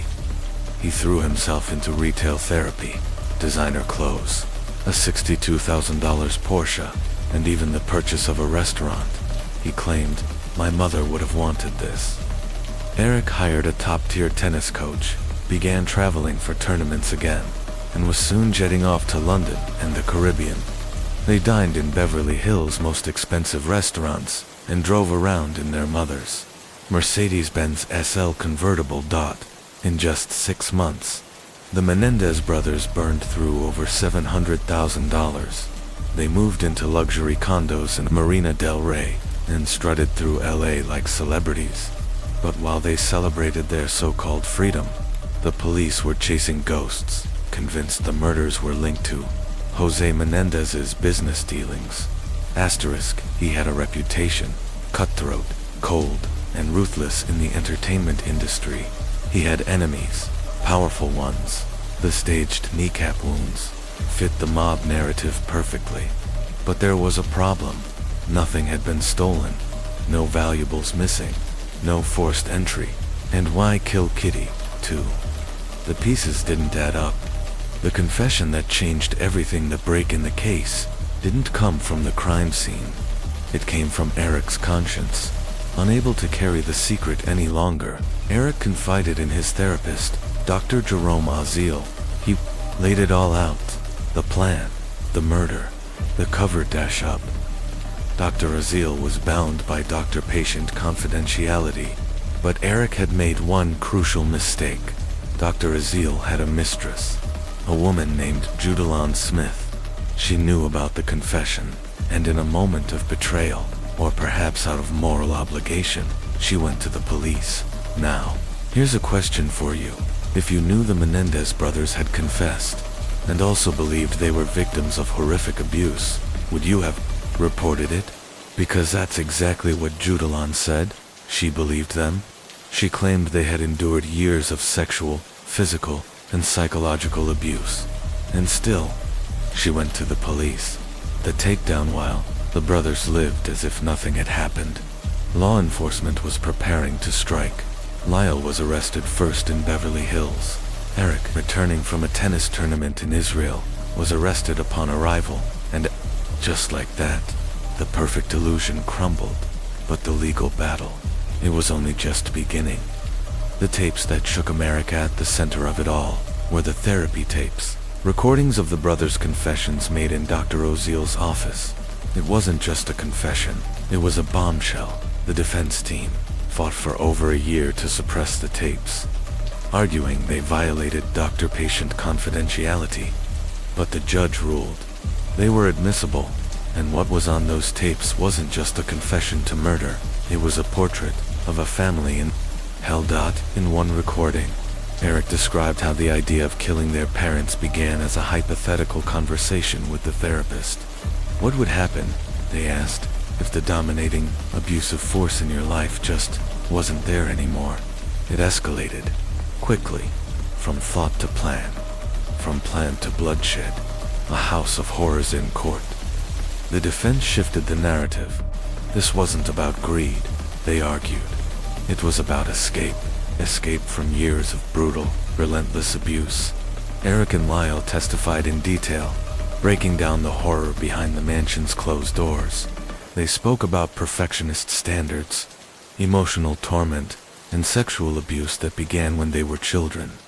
Eric said he was forced into oral sex by his father, that he was tortured with tacks and pins, that his father once held a Rambo knife to his throat to keep him silent at 11 years old.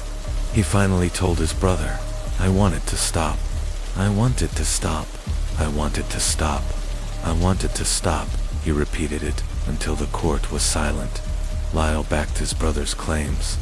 He described similar abuse, massages after sports practices that turned into something darker, and the mother, who allegedly turned a blind eye, or worse, enabled it.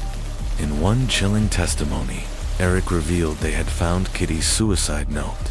She had discovered Jose's affair, was addicted to pills, and had once told Eric, "You don't understand the stress I'm under. I take 13 pills a day, and I drink." The brothers believed she was on the edge. They believed that, by killing her, they were setting her free. And more terrifying still, if she died by suicide, they would be left alone with Jose. To them, that was worse than death. The trial that shook America back in the late 1980s and early 1990s, conversations about male sexual abuse were almost non-existent. It wasn't just a taboo, it was a subject society flat out rejected or ignored. The very idea that boys, especially those from wealthy and privileged families, could be victims of prolonged and horrific abuse simply didn't register in the public consciousness. The notion of male vulnerability was often dismissed, ridiculed, or met with outright disbelief. So when Lyle and Eric Menendez stood trial for the brutal shotgun slayings of their parents, Jose and Kitty Menendez, the country was deeply divided. The trial aired live on national television, became a media spectacle. Some members of the public sympathized with the brothers, believing their accounts of long-term physical, emotional, and sexual abuse. But many others scoffed at the brothers' emotional breakdowns on the witness stand, accusing them of manipulating the court for sympathy. Even Saturday Night Live joined the wave of mockery, producing a skit that openly made fun of the brothers in their courtroom testimonies. Late night, hosts turned them into punchlines. Tabloid headlines painted them as spoiled rich kids who executed their parents out of greed and entitlement, not trauma. A forensic expert challenges the narrative then. The tone of the trial shifted. A forensic psychologist took the stand offering a powerful counter-narrative. The murders, he testified, were not premeditated. They were acts born out of years of trauma, fear, and psychological torment, not cold, calculated murder. It was one of the first moments in the trial where the courtroom seemed to lean in the brothers' favor. The judge even acknowledged that the prolonged abuse, if true, could have caused a psychological break, leading to a spontaneous and desperate act of violence, not a plotted execution. Then came the twist, just as momentum appeared to shift. A key defense witness unraveled everything. Donovan Goodrow, Lyle's childhood best friend, had previously given a recorded statement confirming that Lyle had confided in him about the abuse they suffered from their father. His words were clear and damning. But on the witness stand, Goodrow suddenly denied it all. He claimed that Lyle had never told him anything about abuse. The contradiction sent shockwaves through the courtroom. News outlets aired the recorded statement, with Prime 9 News broadcasting the glaring discrepancy between what Goodrow said then and what he said now. The courtroom came to a halt. The judge and attorneys debated whether the original recording, which directly undermined Goodrow's testimony, could be allowed into evidence.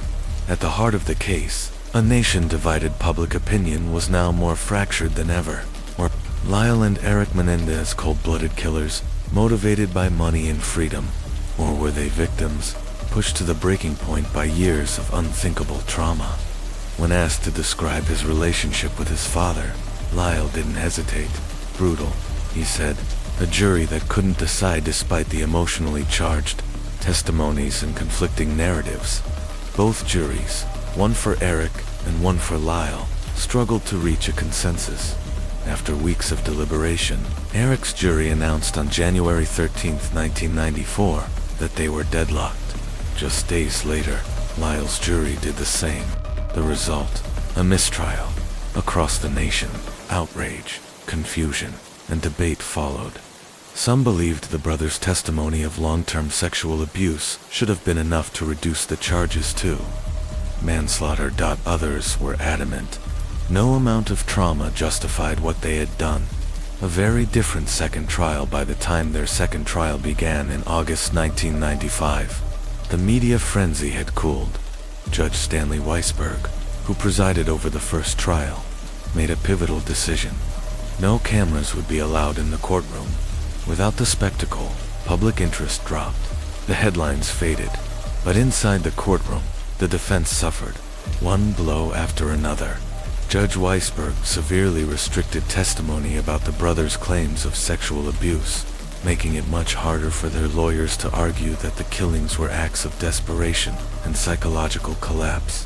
Unlike in the first trial, there would be no detailed narratives, no emotional expert breakdowns of trauma, and far fewer avenues for the defense to humanize the brothers. The prosecution doubled down, presenting the case as a greedy, calculated assassination, driven not by fear, but by the promise of wealth and independence. And without the televised coverage, there was no longer a national conversation. The Menendez brothers' story was now just a case number behind courtroom doors. The verdict and the sentence when the second Menendez trial reached its climax. The defense suffered one final, critical blow. The jury was not given the option to convict the brothers of manslaughter instead of first-degree murder. Prosecutors painted a cold, calculated picture, dismissing Eric and Lyle's allegations of abuse as nothing more than a fabricated excuse to escape justice. They called it the abuse excuse, and they worked relentlessly to dismantle it. This time, Lyle chose not to testify, a stark contrast to the first trial, where his emotional testimony had been pivotal. On March 20th, 1996, after just 4 days of deliberation, the jury returned with its decision: guilty. Lyle and Eric Menendez were both convicted of first-degree murder and conspiracy to commit murder. 3 weeks later, the jury deliberated again, this time over sentencing, and after just 3 days, they sealed the brothers' fate: life in prison without the possibility of parole. The two young men, once growing up in Beverly Hills luxury, were now condemned to spend the rest of their lives behind bars. But the Menendez story wasn't over. Not yet. A new chapter, 2023, and the fight for freedom decades. After the verdict, new evidence emerged. Evidence that seemed to validate what Eric and Lyle had claimed all along. In May 2023, the Menendez legal team filed a habeas corpus petition, arguing that newly discovered material could change everything. One of the most damning pieces, a letter Eric wrote to his cousin Andy Cano in December 1988, 8 months before the murders. In it, Eric described the sexual abuse he was enduring at the hands of his father. He shared his fear, his despair, his feelings of entrapment, and, crucially, he admitted that he hadn't even told Lyle because of his father's threats. This letter, untouched by the events of the murders, contradicted the prosecution's key claim that the brothers fabricated the abuse allegations after the fact to justify killing their parents. Back in the original trial, the prosecution had dismissed Andy Cano's testimony, branding him a liar. But now, with contemporaneous, written proof, that stance is being seriously reconsidered. An unexpected witness, Roy Rosselonde. The revelations didn't stop there. In 2023, Roy Rossello, a former member of the Latin boy band, Menudo, stepped forward with his own horrifying account. He claimed that Jose Menendez, then an RCA Records executive, sexually assaulted him when he was just 14 or 15 years old. Rossello testified that Joe's had lured him to his home, drugged him, and raped him. He said the abuse occurred before and after a Menudo performance at Radio City Music Hall. His sworn affidavit was submitted as part of the Menendez brothers' appeal, and it lent powerful new credibility to their claims of abuse. If the appeal succeeds, Lyle and Eric could face a retrial, possibly under lesser charges. In California, voluntary manslaughter carries a maximum sentence of 11 years per count, and with the brothers having already served over 34 years, could lead to their release. Life in prison, but not without purpose for decades. Lyle and Eric were kept in separate prisons. Lyle was housed at Mule Creek State Prison, and Eric at Richard J. Donovan Correctional Facility. They weren't even allowed phone calls, only letters. But in 2018, after nearly 20 years apart, the California Department of Corrections granted their request to be reunited. The moment they saw each other again was, by all accounts, deeply emotional. To brothers who had endured a lifetime of trauma and over 2 decades of separation, finally together again. Incarceration has reshaped their lives in vastly different ways. Eric married his longtime pen pal, Tammy Ruth Sackman. He has spent years creating art behind bars, painting, and donating his work to charity. He even gifted a portrait to comedian Kathy Griffin. Lyle, meanwhile, became an advocate from within. He was elected president of the inmate government at Mule Creek and has worked with programs supporting survivors of sexual abuse. His first marriage ended in divorce after it was discovered he had been writing letters to other women. The TikTok revival, a new generation, takes notice. Surprisingly, the Menendez case has found new life online, especially among younger generations on platforms like TOK.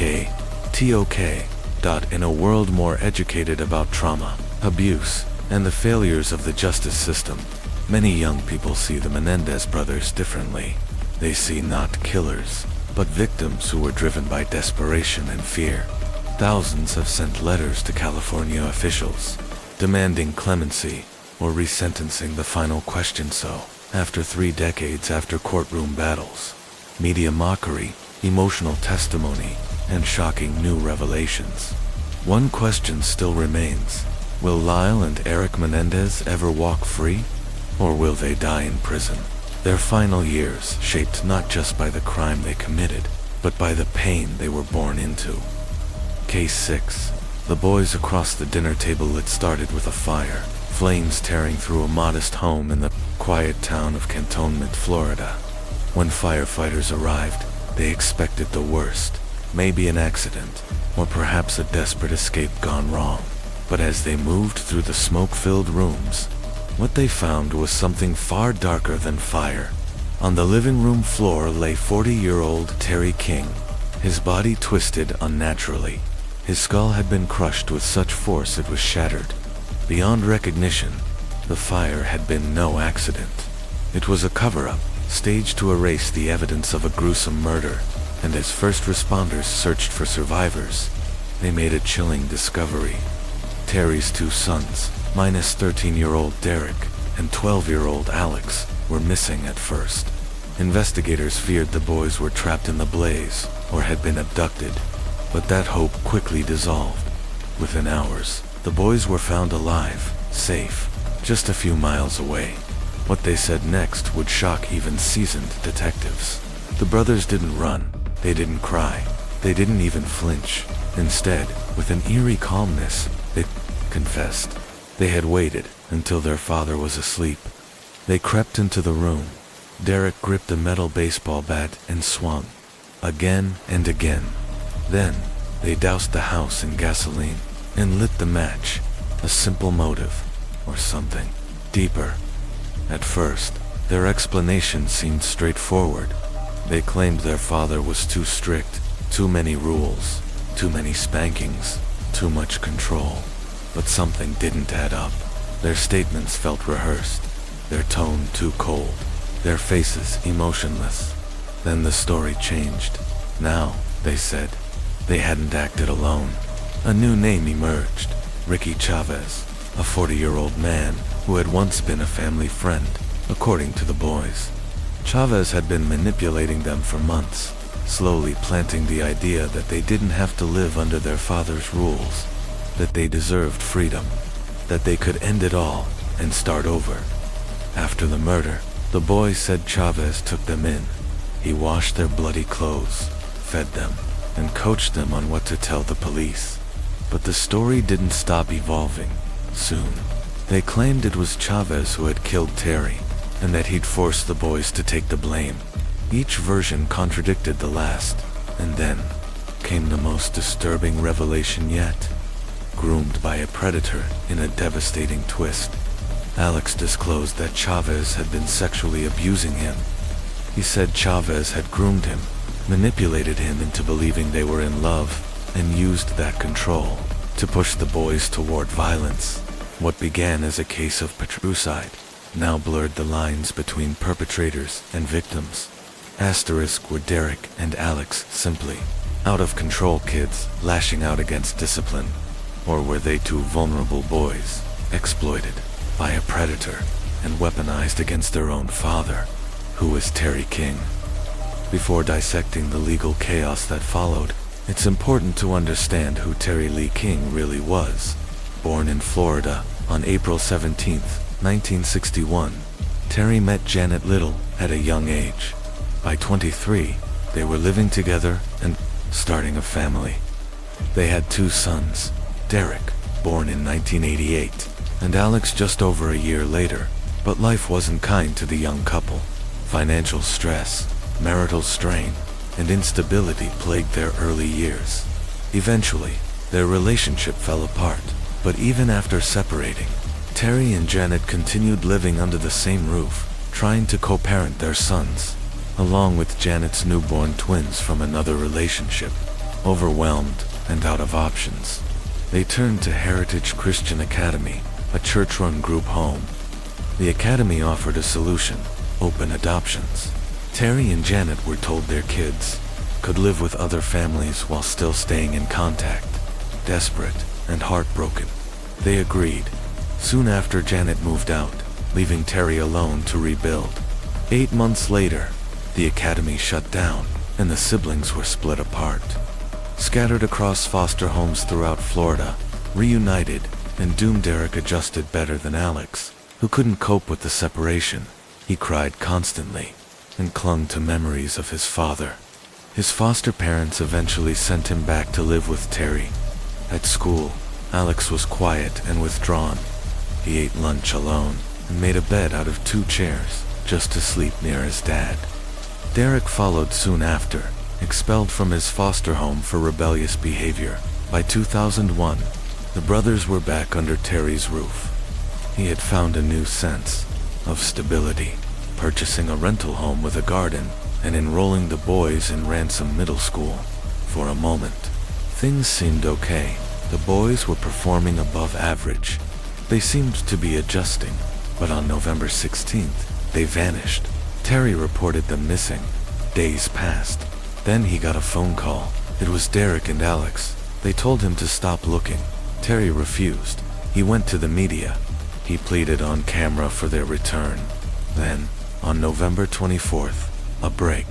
Derek was found wandering near the woods. The next day, Alex came home. They reunited with Terry, even visited a friend together. But hours later, the fire began, and within it, Terry King was already dead. The crime and the aftermath. Police determined the attack happened while Terry slept in his recliner. Derek delivered the first blow, then more. It was a brutal, frenzied assault. His skull shattered, his face unrecognizable, with their father's body lifeless in the living room. The boys lit the fire, hoping it would burn away their crime. But fire doesn't destroy everything. They fled, not to the police, not to family, but to Ricky Chavez, the man at the center of the storm. The investigation that followed would expose a tangled web of abuse, manipulation, betrayal, and murder, and leave a community forever haunted by two boys. And the man who may have pulled the strings ran into the arms of a predator after killing their father and setting the house ablaze. Derek and Alex King didn't run to the police or a family member. They ran straight into the arms of Ricky Chavez, a man who had been quietly weaving himself into the fabric of their lives for months. Chavez wasn't just a family friend. He was a convicted felon, a man with a disturbing past. While Terry King was busy trying to hold his small family together, juggling work and the demands of raising two boys alone, Chavez was offering something different: a home without rules, a hideaway, a false freedom. Investigators would later uncover deeply unsettling truths. Chavez had given the boys alcohol, marijuana, and something even more dangerous: manipulation. Cloaked in affection, he blurred the lines of authority, encouraging secrecy, and isolating them from their father. Then came the most shocking revelation. Alex confessed that he and Chavez weren't just friends. They were lovers, he claimed. Chavez had convinced him they were in love. Letters were found, love notes from Chavez to Alex, and diary entries from the 12-year-old boy describing his devotion to the 40-year-old man. It was textbook grooming, and it raised a terrifying question. Had Ricky Chavez orchestrated the murder of Terry King, the man behind the curtain? To understand how deep Chavez's influence ran, you have to look at who he was in the community. Every neighborhood has that house, the one where kids gather, where curfews don't exist, and no one asks questions. For Derek and Alex, that house belonged to Ricky Chavez. To some, he was just a friendly neighbor, letting kids play video games and hang out. But to others, there was always something off. Over the years, multiple minors had accused Chavez of inappropriate behavior, yet no charges stuck. He always slipped through. Terry King, overworked, under-resourced, and desperate for help, had no idea of Chavez's past when he first allowed his sons to spend time there. He thought it was a gift, someone willing to watch the boys while he worked. But Chavez wasn't watching over them. He was reeling them in. Conflicting stories and chilling testimonies. Prosecutors now faced a labyrinth of contradictions. To minors, accused of patricide, a felon with a history of predation, and multiple versions of the same night. Alex took the stand first. He described a different version of events. He claimed Chavez had snuck into the house while Terry was asleep. The boys, he said, were woken and led outside, told to wait in Chavez's car. Chavez, not them, had committed the murder. When they arrived back at his home, Alex said, Chavez revealed the truth. Terry was dead, and it had been done for them. Chavez allegedly warned them. Terry would have never let them live with him. and if it came down to it, he might have killed them first. Derek supported his brother's testimony, but emotion overwhelmed him. He spoke about promises Chavis made, a new life, freedom, a father figure who gave them everything they wanted. But as he struggled to explain the magnitude of what had happened, it became clear. This was a child drowning in confusion, caught in a nightmare he didn't fully understand. The first trial, Rikich Vista, prosecution pointed to one major weakness in the defense: the original confessions. When first arrested, both boys admitted to the crime, giving detailed accounts of the night Terry died. They hadn't said they waited outside. They'd described swinging the bat, watching him die, setting the fire. The defense tried to claim those confessions were coached or coerced, shaped by fear and trauma. But the jury wasn't convinced, though the verdict was sealed to prevent it from influencing the second trial. Prosecutors had won an early round. Now, Alex and Derek King would stand trial, not as witnesses, but as murderers. The second trial. Children on trial for patricide, the courtroom. The brothers sat dressed in their best clothes, suddenly, less like murder suspects, and more like the children they truly were. But the charges were serious. First-degree murder, arson, conspiracy. The prosecution painted a chilling narrative. Alex, angry and resentful toward his father, obsessed with Chavis, convinced Derek to help kill the man standing in their way. They read from disturbing letters, discovered after the murder. In one, Alex wrote, "My life used to be cloudy before I made friends with Rick. My ultimate goal now is what? It's about sharing your life with someone else's. Before Rick, I was straight, but now I'm gay." These weren't just diary entries, the prosecution claimed. They were evidence of emotional manipulation so severe it had driven a boy to commit murder. The defense, children used and abandoned the defense, fought back hard. They painted Chavis as a predatory manipulator, a man who preyed on the boys' broken home life, promising love, freedom, and escape, and weaponizing them in return. They argued the boys had been groomed, exploited, and ultimately left to take the fall.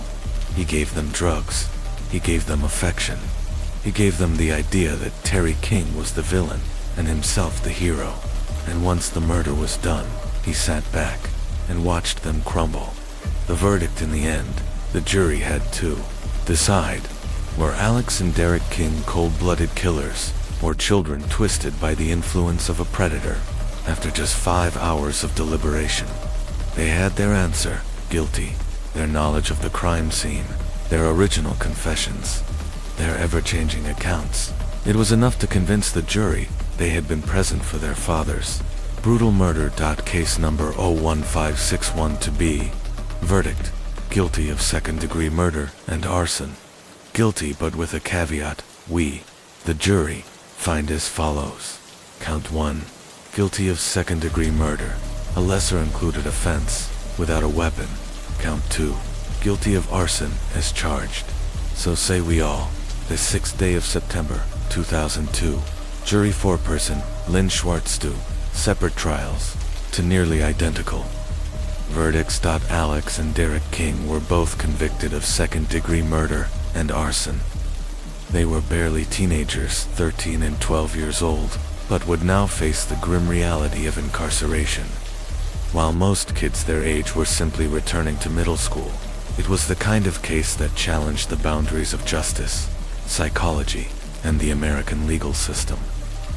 They had entered the world as victims, suspects, and ultimately, pawns, in a much more sinister game, one whose puppet master, many still believed, had escaped accountability, a dual prosecution and a twist asterisk in a rare legal maneuver. Prosecutors tried Ricky Chavis and the King brothers for the same crime, the murder of Terry King, despite damning evidence against Chavis, including handwritten letters and clear attempts to cover up the crime. He was acquitted. The King brothers, however, weren't so fortunate. But then, another unexpected twist. The judge overturned their convictions, citing serious violations of due process during the initial trials, rather than face the trauma of a third courtroom battle. Both sides reached a plea agreement. Derek King pled guilty to third-degree murder and received 8 years. Alex King received 7 years. But the lingering question echoed long after the courtroom emptied: was justice truly served? And why had so few people questioned the relationship between a 12-year-old boy and a 40-year-old felon?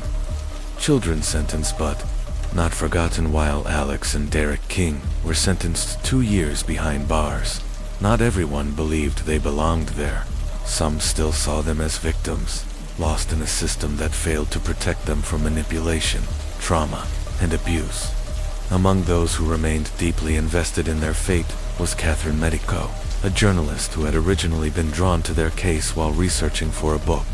But the more she learned, the more she became emotionally involved, especially with Alex. Months of handwritten letters turned into long, heartfelt phone calls, and in late 2002, she finally visited him in prison. What she saw wasn't a monster. It was a child frightened, soft-spoken, deeply alone.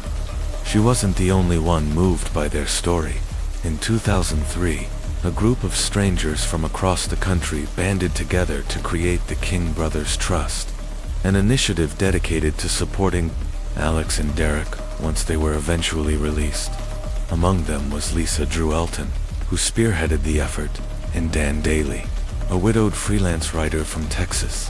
What began as a simple gesture sending books to Derek turned into something more profound when Daly received a handwritten thank you letter. From that point on, their bond grew stronger. Daly made the long drives from Texas to Florida, visiting the boy behind bars, offering not judgment, but understanding. Derek spoke openly about what had happened, never shying away from his guilt. For Daly, this wasn't about infamy, it was about helping a young soul find direction after destruction. The road after prison. As Alex and Derek served out their sentences in juvenile facilities, their supporters waited on the outside, hopeful they might one day re-enter society as changed men. But one looming question haunted them all: would they come out rehabilitated or hardened beyond repair? When Alex King was finally released, he was 19 years old, having spent nearly a third of his life locked away. But he didn't let prison define him.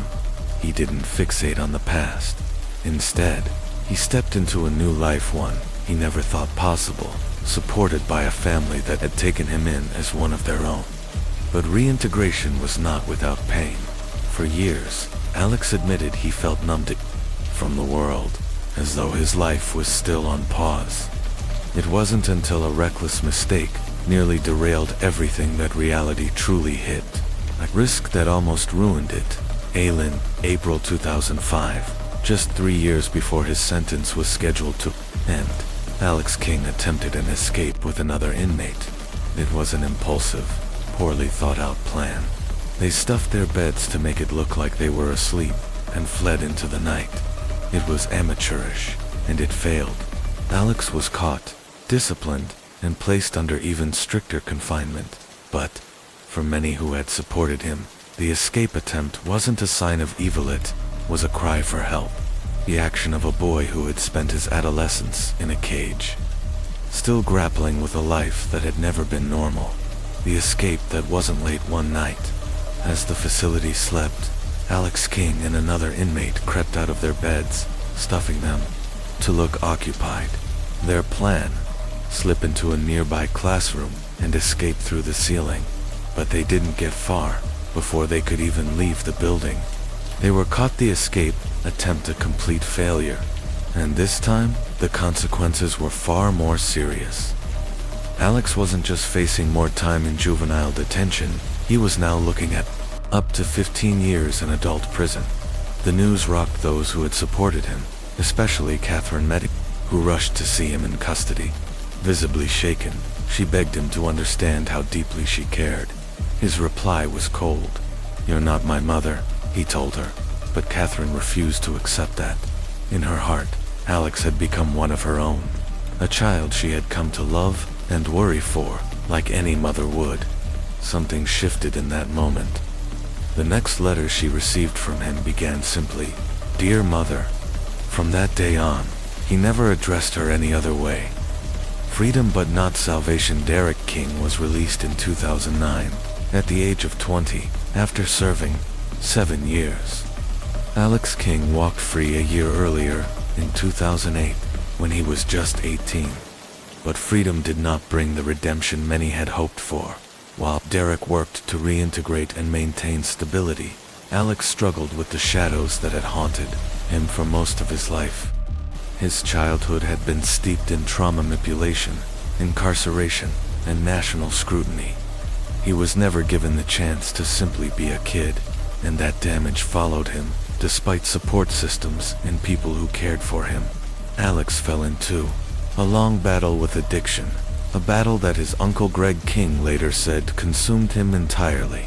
The last time Greg saw Alex was in Pensacola 5 years before his death. He'd urged Alex to enter rehab, to get help before it was too late. But confinement of any kind had always been unbearable for Alex. Whether it was prison, therapy, or rehabilitation, he always ran. The final days of Alex Kingen, April 14, 2024, Alex King was found unresponsive in Missoula, Montana, after a suspected drug overdose. Paramedics rushed him to Providence St. Patrick Hospital, where doctors tried desperately to revive him. It wasn't the first time he'd been admitted. Medical staff immediately recognized him. Alex had been brought in several times before for previous overdoses, but this time was different. His heart had stopped. He was placed on life support, and for days, doctors fought to bring him back. But on April 23, 2024, Alex King was declared legally dead. He was just 35 years old. His family said their final goodbyes not in person, but through a screen. A digital farewell for a boy who once stood at the center of a case that captivated the nation. In the end, Alex wasn't a headline or a courtroom villain. He was a lost soul, caught in the suffocating grip of a past that never let him go. Ricky Chavis, still behind bars as for Ricky Chavis, the man whose presence hovered over every part of the tragedy. He remains incarcerated, not for murder, but for false imprisonment. Being an accessory to a felony, he is currently serving a 35-year sentence. Too many. His punishment never quite matched the role he played in the Lives and Downfall, the King brothers, a legacy that still divides. The murder of Terry King wasn't just a personal or regional tragedy, became a national spectacle, debated in headlines, classrooms, and courtrooms for decades. Were the King brothers child killers, or children manipulated by a predator? Were they cold-blooded, or were they simply broken? Some saw the story as clear-cut.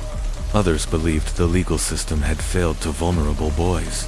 One of the most controversial retellings came from Catherine Medico and Molly Barrows, authors of the book, A Perversion of Justice, a Southern tragedy of murder, lies, and innocence. Betrayed.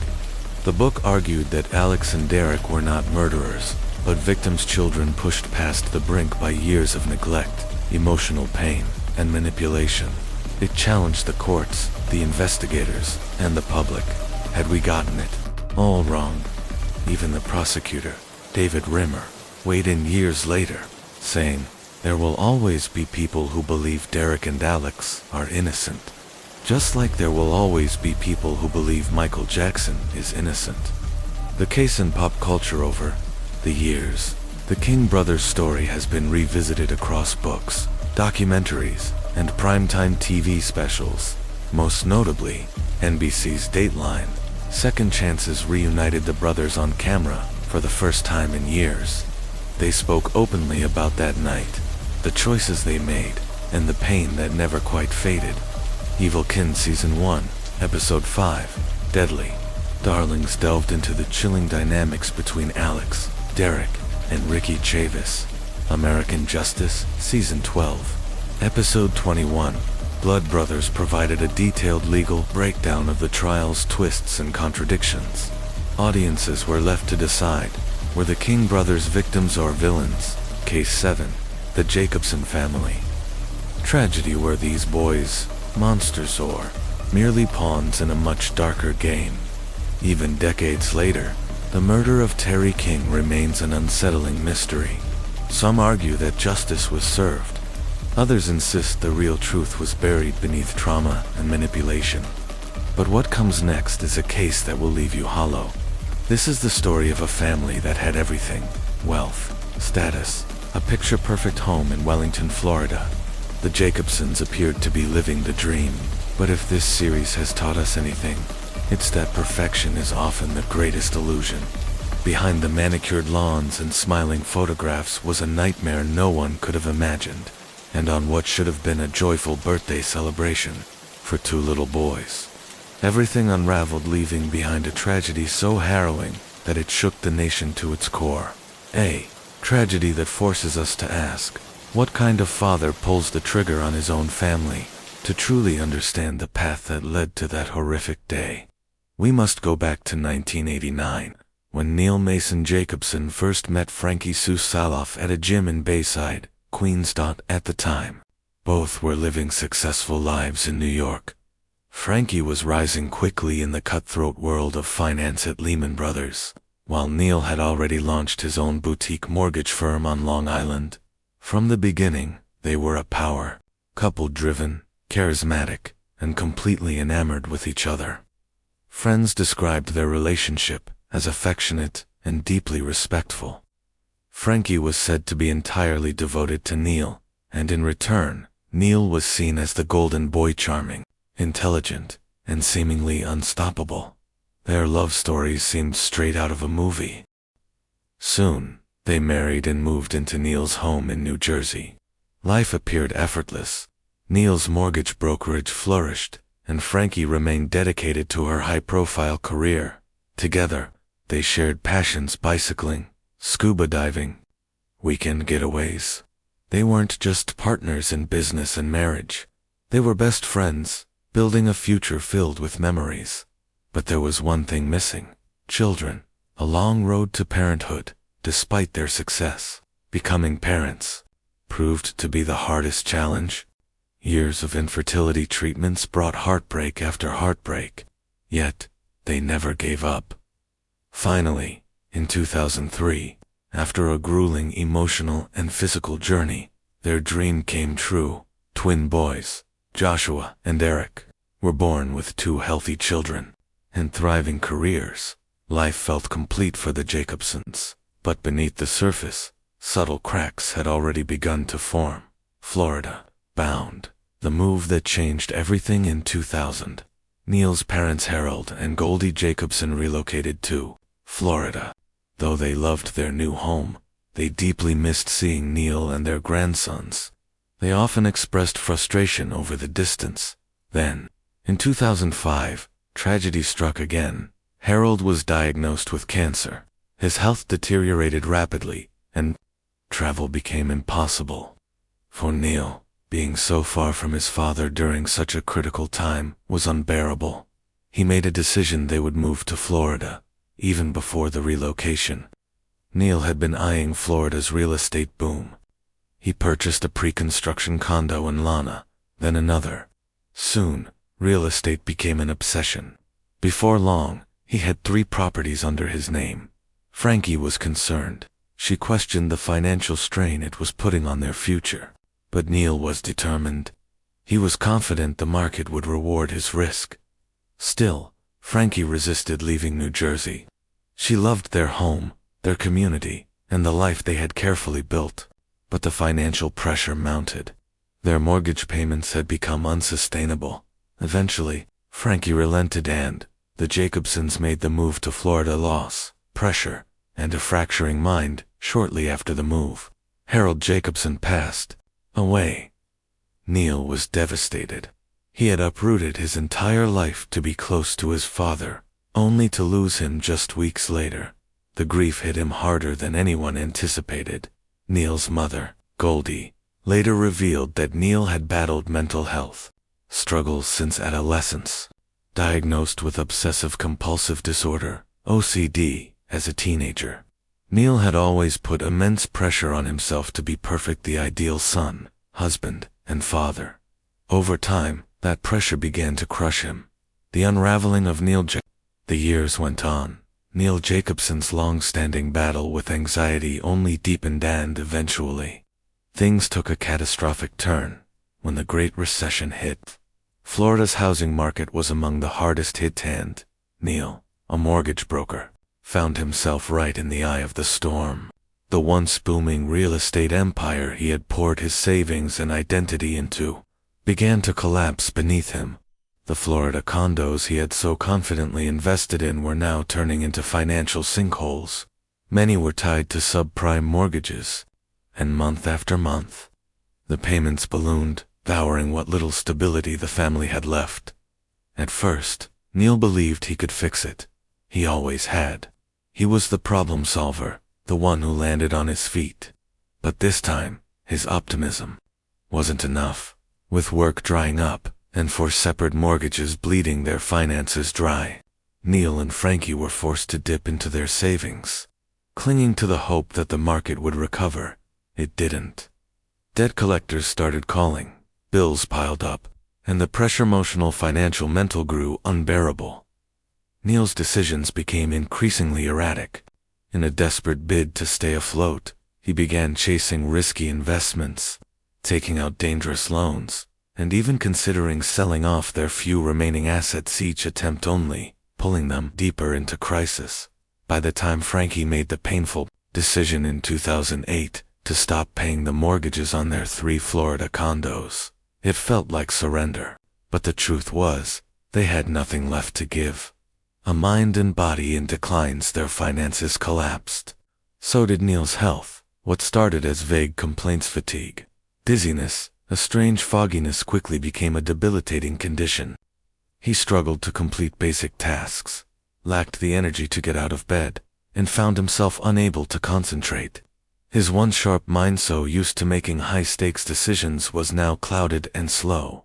In October 2008, he went to see the family doctor. Routine blood work revealed elevated hormone levels, but no clear explanation. With no physical cause identified, the doctor concluded that Neil was likely suffering from depression, combined with transient peripheral vertigo, a condition responsible for the persistent dizziness. In response, Neil was prescribed Zoloft, a common antidepressant. But instead of stabilizing him, the medication seemed to make things worse. His thoughts grew darker, his emotions became unpredictable, and then came the paranoia. A few days later, his doctor added Xanax to help manage his growing anxiety. But according to those closest to him, the medications did the opposite of what they were meant to do. They amplified his fear, dulled his reasoning, and deepened his detachment from reality. Neil's sister, Deborah, noticed the drastic change and confided in their mother, Goldie. She described Neil's behavior as frightening. He had become paranoid, increasingly convinced that someone or something was watching him. His wife, Frankie, also grew alarmed. She turned to her own sister for support, telling her that Neil had completely shut down. He had stopped socializing, refused to leave the house, and wouldn't even take care of himself. Some days he wouldn't shower or change clothes. He would just sit in silence, lost in a fog of anxiety and fear. Then, things took an even darker turn. Paranoia and hallucinations. Neil became obsessed with the idea that the FBI was surveilling him. He was convinced that federal agents were gathering evidence to arrest him, that they had tapped the phones, planted hidden cameras, and were tracking his every move. He brought it up constantly to friends, to family, to anyone who would listen. What began as whispered fears soon became delusions. He believed at any moment, armed agents would burst into his home and take him away. These weren't just idle thoughts. They were fully formed, terrifying hallucinations. And Neil's grip on reality was slipping fast. The man who once stood tall as the family's provider and protector, the man who had navigated boardrooms, investments, and fatherhood, was now a shell of himself, unraveling at a frightening pace. And the question on everyone's mind was no longer, Can Neil recover? It was, how much longer until something terrible happens? A mind at the breaking point. Neil Jacobson's paranoia had grown into a full-blown delusion, dangerous, all-consuming, and tragically unstoppable. He was convinced the FBI was building a case against him. He believed his phones were tapped, his home under constant surveillance. He lived in fear that any moment, agents would barge in and arrest him. To the people around him, Neil's deterioration was terrifying. But to Neil, it felt real. One of the last times his mother Goldie visited, Neil pulled her aside, his voice trembling, his eyes wide with fear. He whispered that he was in deep trouble, that he had done something terrible. But when she asked what it was, he couldn't explain. It was like trying to describe a nightmare he couldn't wake up from. What she saw in his eyes wasn't guilt. It was raw, unfiltered fear. Pause. Let's talk. Before we go further, I want to ask you something, because cases like this where someone spirals for months, dropping red flags like breadcrumbs, are far more common than we'd like to believe. We've covered story after story of people crying out for help in the only ways they knew how, and being missed. So I'm asking, if you noticed someone in your life withdrawing, saying strange things, acting unlike themselves, would you say something? Would you know what to do? Let me know your thoughts in the comments down. Back to the story. January 23, 2010, the day the darkness won that morning. Neil Jacobson opened his wardrobe. His hands were trembling as he reached up to the top shelf and pulled out a loaded handgun. His wife, Frankie, was still half asleep. She watched from the bed, confused, unaware that she was about to witness something unimaginable. When Neil turned around with the gun in hand, his face had changed. It was cold, set, unrecognizable. Frankie's confusion turned to horror. She realized this wasn't for protection. This was planned.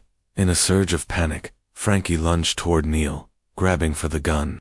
The two crashed to the floor in a violent struggle, shouting, flailing, clawing. Neil struck her, knocking out a tooth. He slashed her finger in the chaos. Still, she didn't stop fighting, but Neil, lost in whatever twisted reality his mind had created, overpowered her. He got to his feet, reloaded the gun, and aimed at his wife. 2 shots, each one to the face. Frankie was gone. The murders of Eric and Joshua Jacobson. Neil's rampage didn't stop there. Covered in his wife's blood, he walked down the hallway toward the bedroom of his 7-year-old son, Eric. Eric was asleep, lying peacefully on his stomach, unaware that death was just seconds away.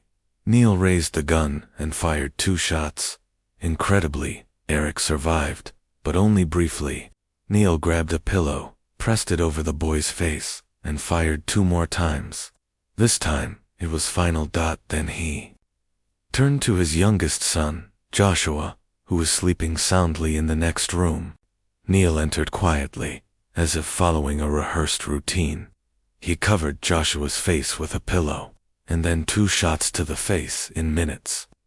The entire Jacobson family, his wife and 2 sons, were dead. Aftermath of a massacre. Neil walked into the bathroom, turned on the shower, and stood beneath the water. Not to clean up, not to hide the evidence. It was as if he were trying to wash away the nightmare he had created, but there was no escaping it. When he stepped out, he got dressed, swallowed a cocktail of Vicodin and Xanax, and walked out the front door. He began driving sluggish, disoriented, the drugs clouding his thoughts. Less than a mile from his mother's house, he passed out behind the wheel, drifting off the road and into the grass. What he almost did next, it was later revealed that Neil had planned to kill his mother, Goldie, too. He told police that he believed he needed to bring her with him to heaven, to reunite the family after death. But something stopped him. Maybe the drugs slowed him down. Maybe part of him knew this had gone too far. When police arrived, they found him barely conscious, slumped over with the gun by his side.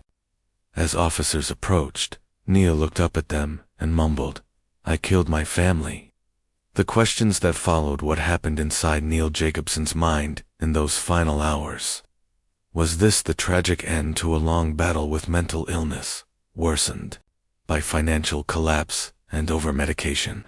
Or was this something else premeditated, twisted by control and fear?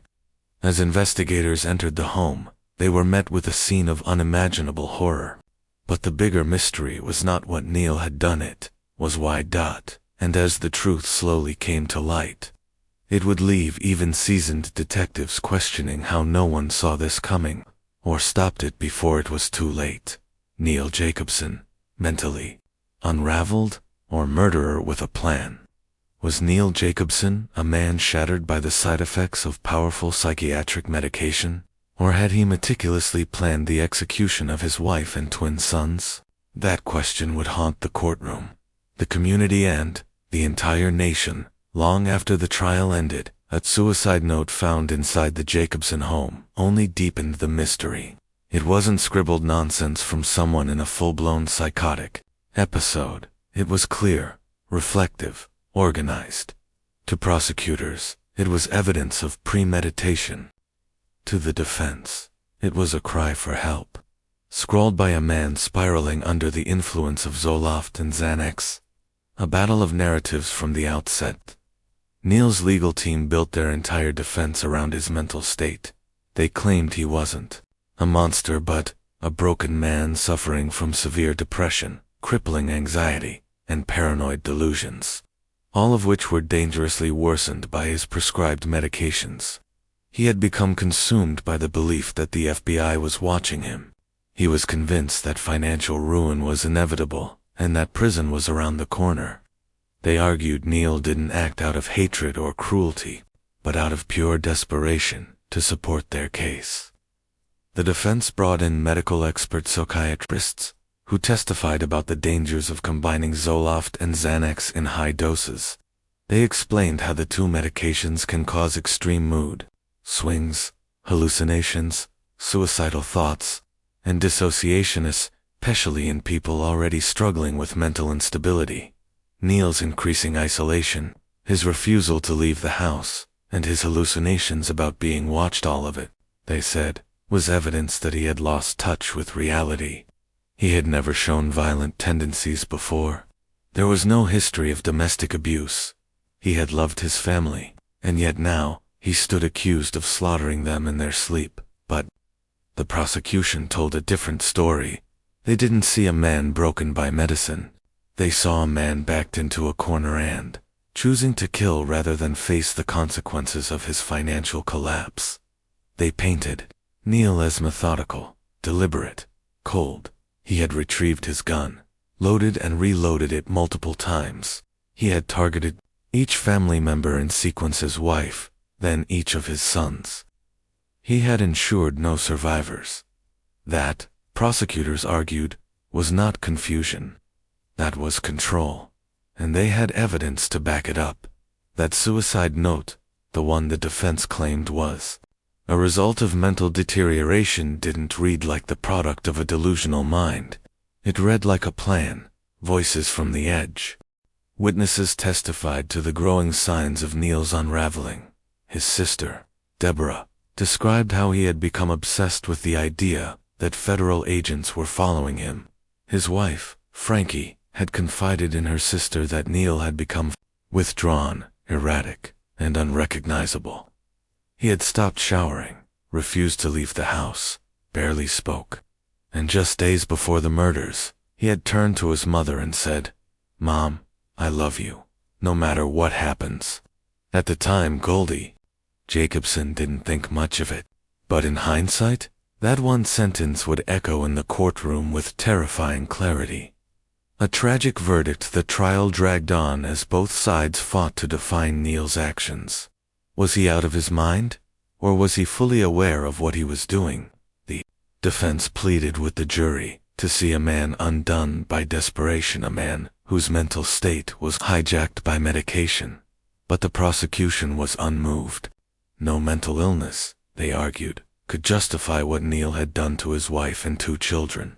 And in the end, the jury agreed. After days of deliberation, they returned with a verdict: guilty on all counts. The sentencing, no second chances in court, Neil Jacobson changed his plea to guilty of 3 counts of first-degree murder.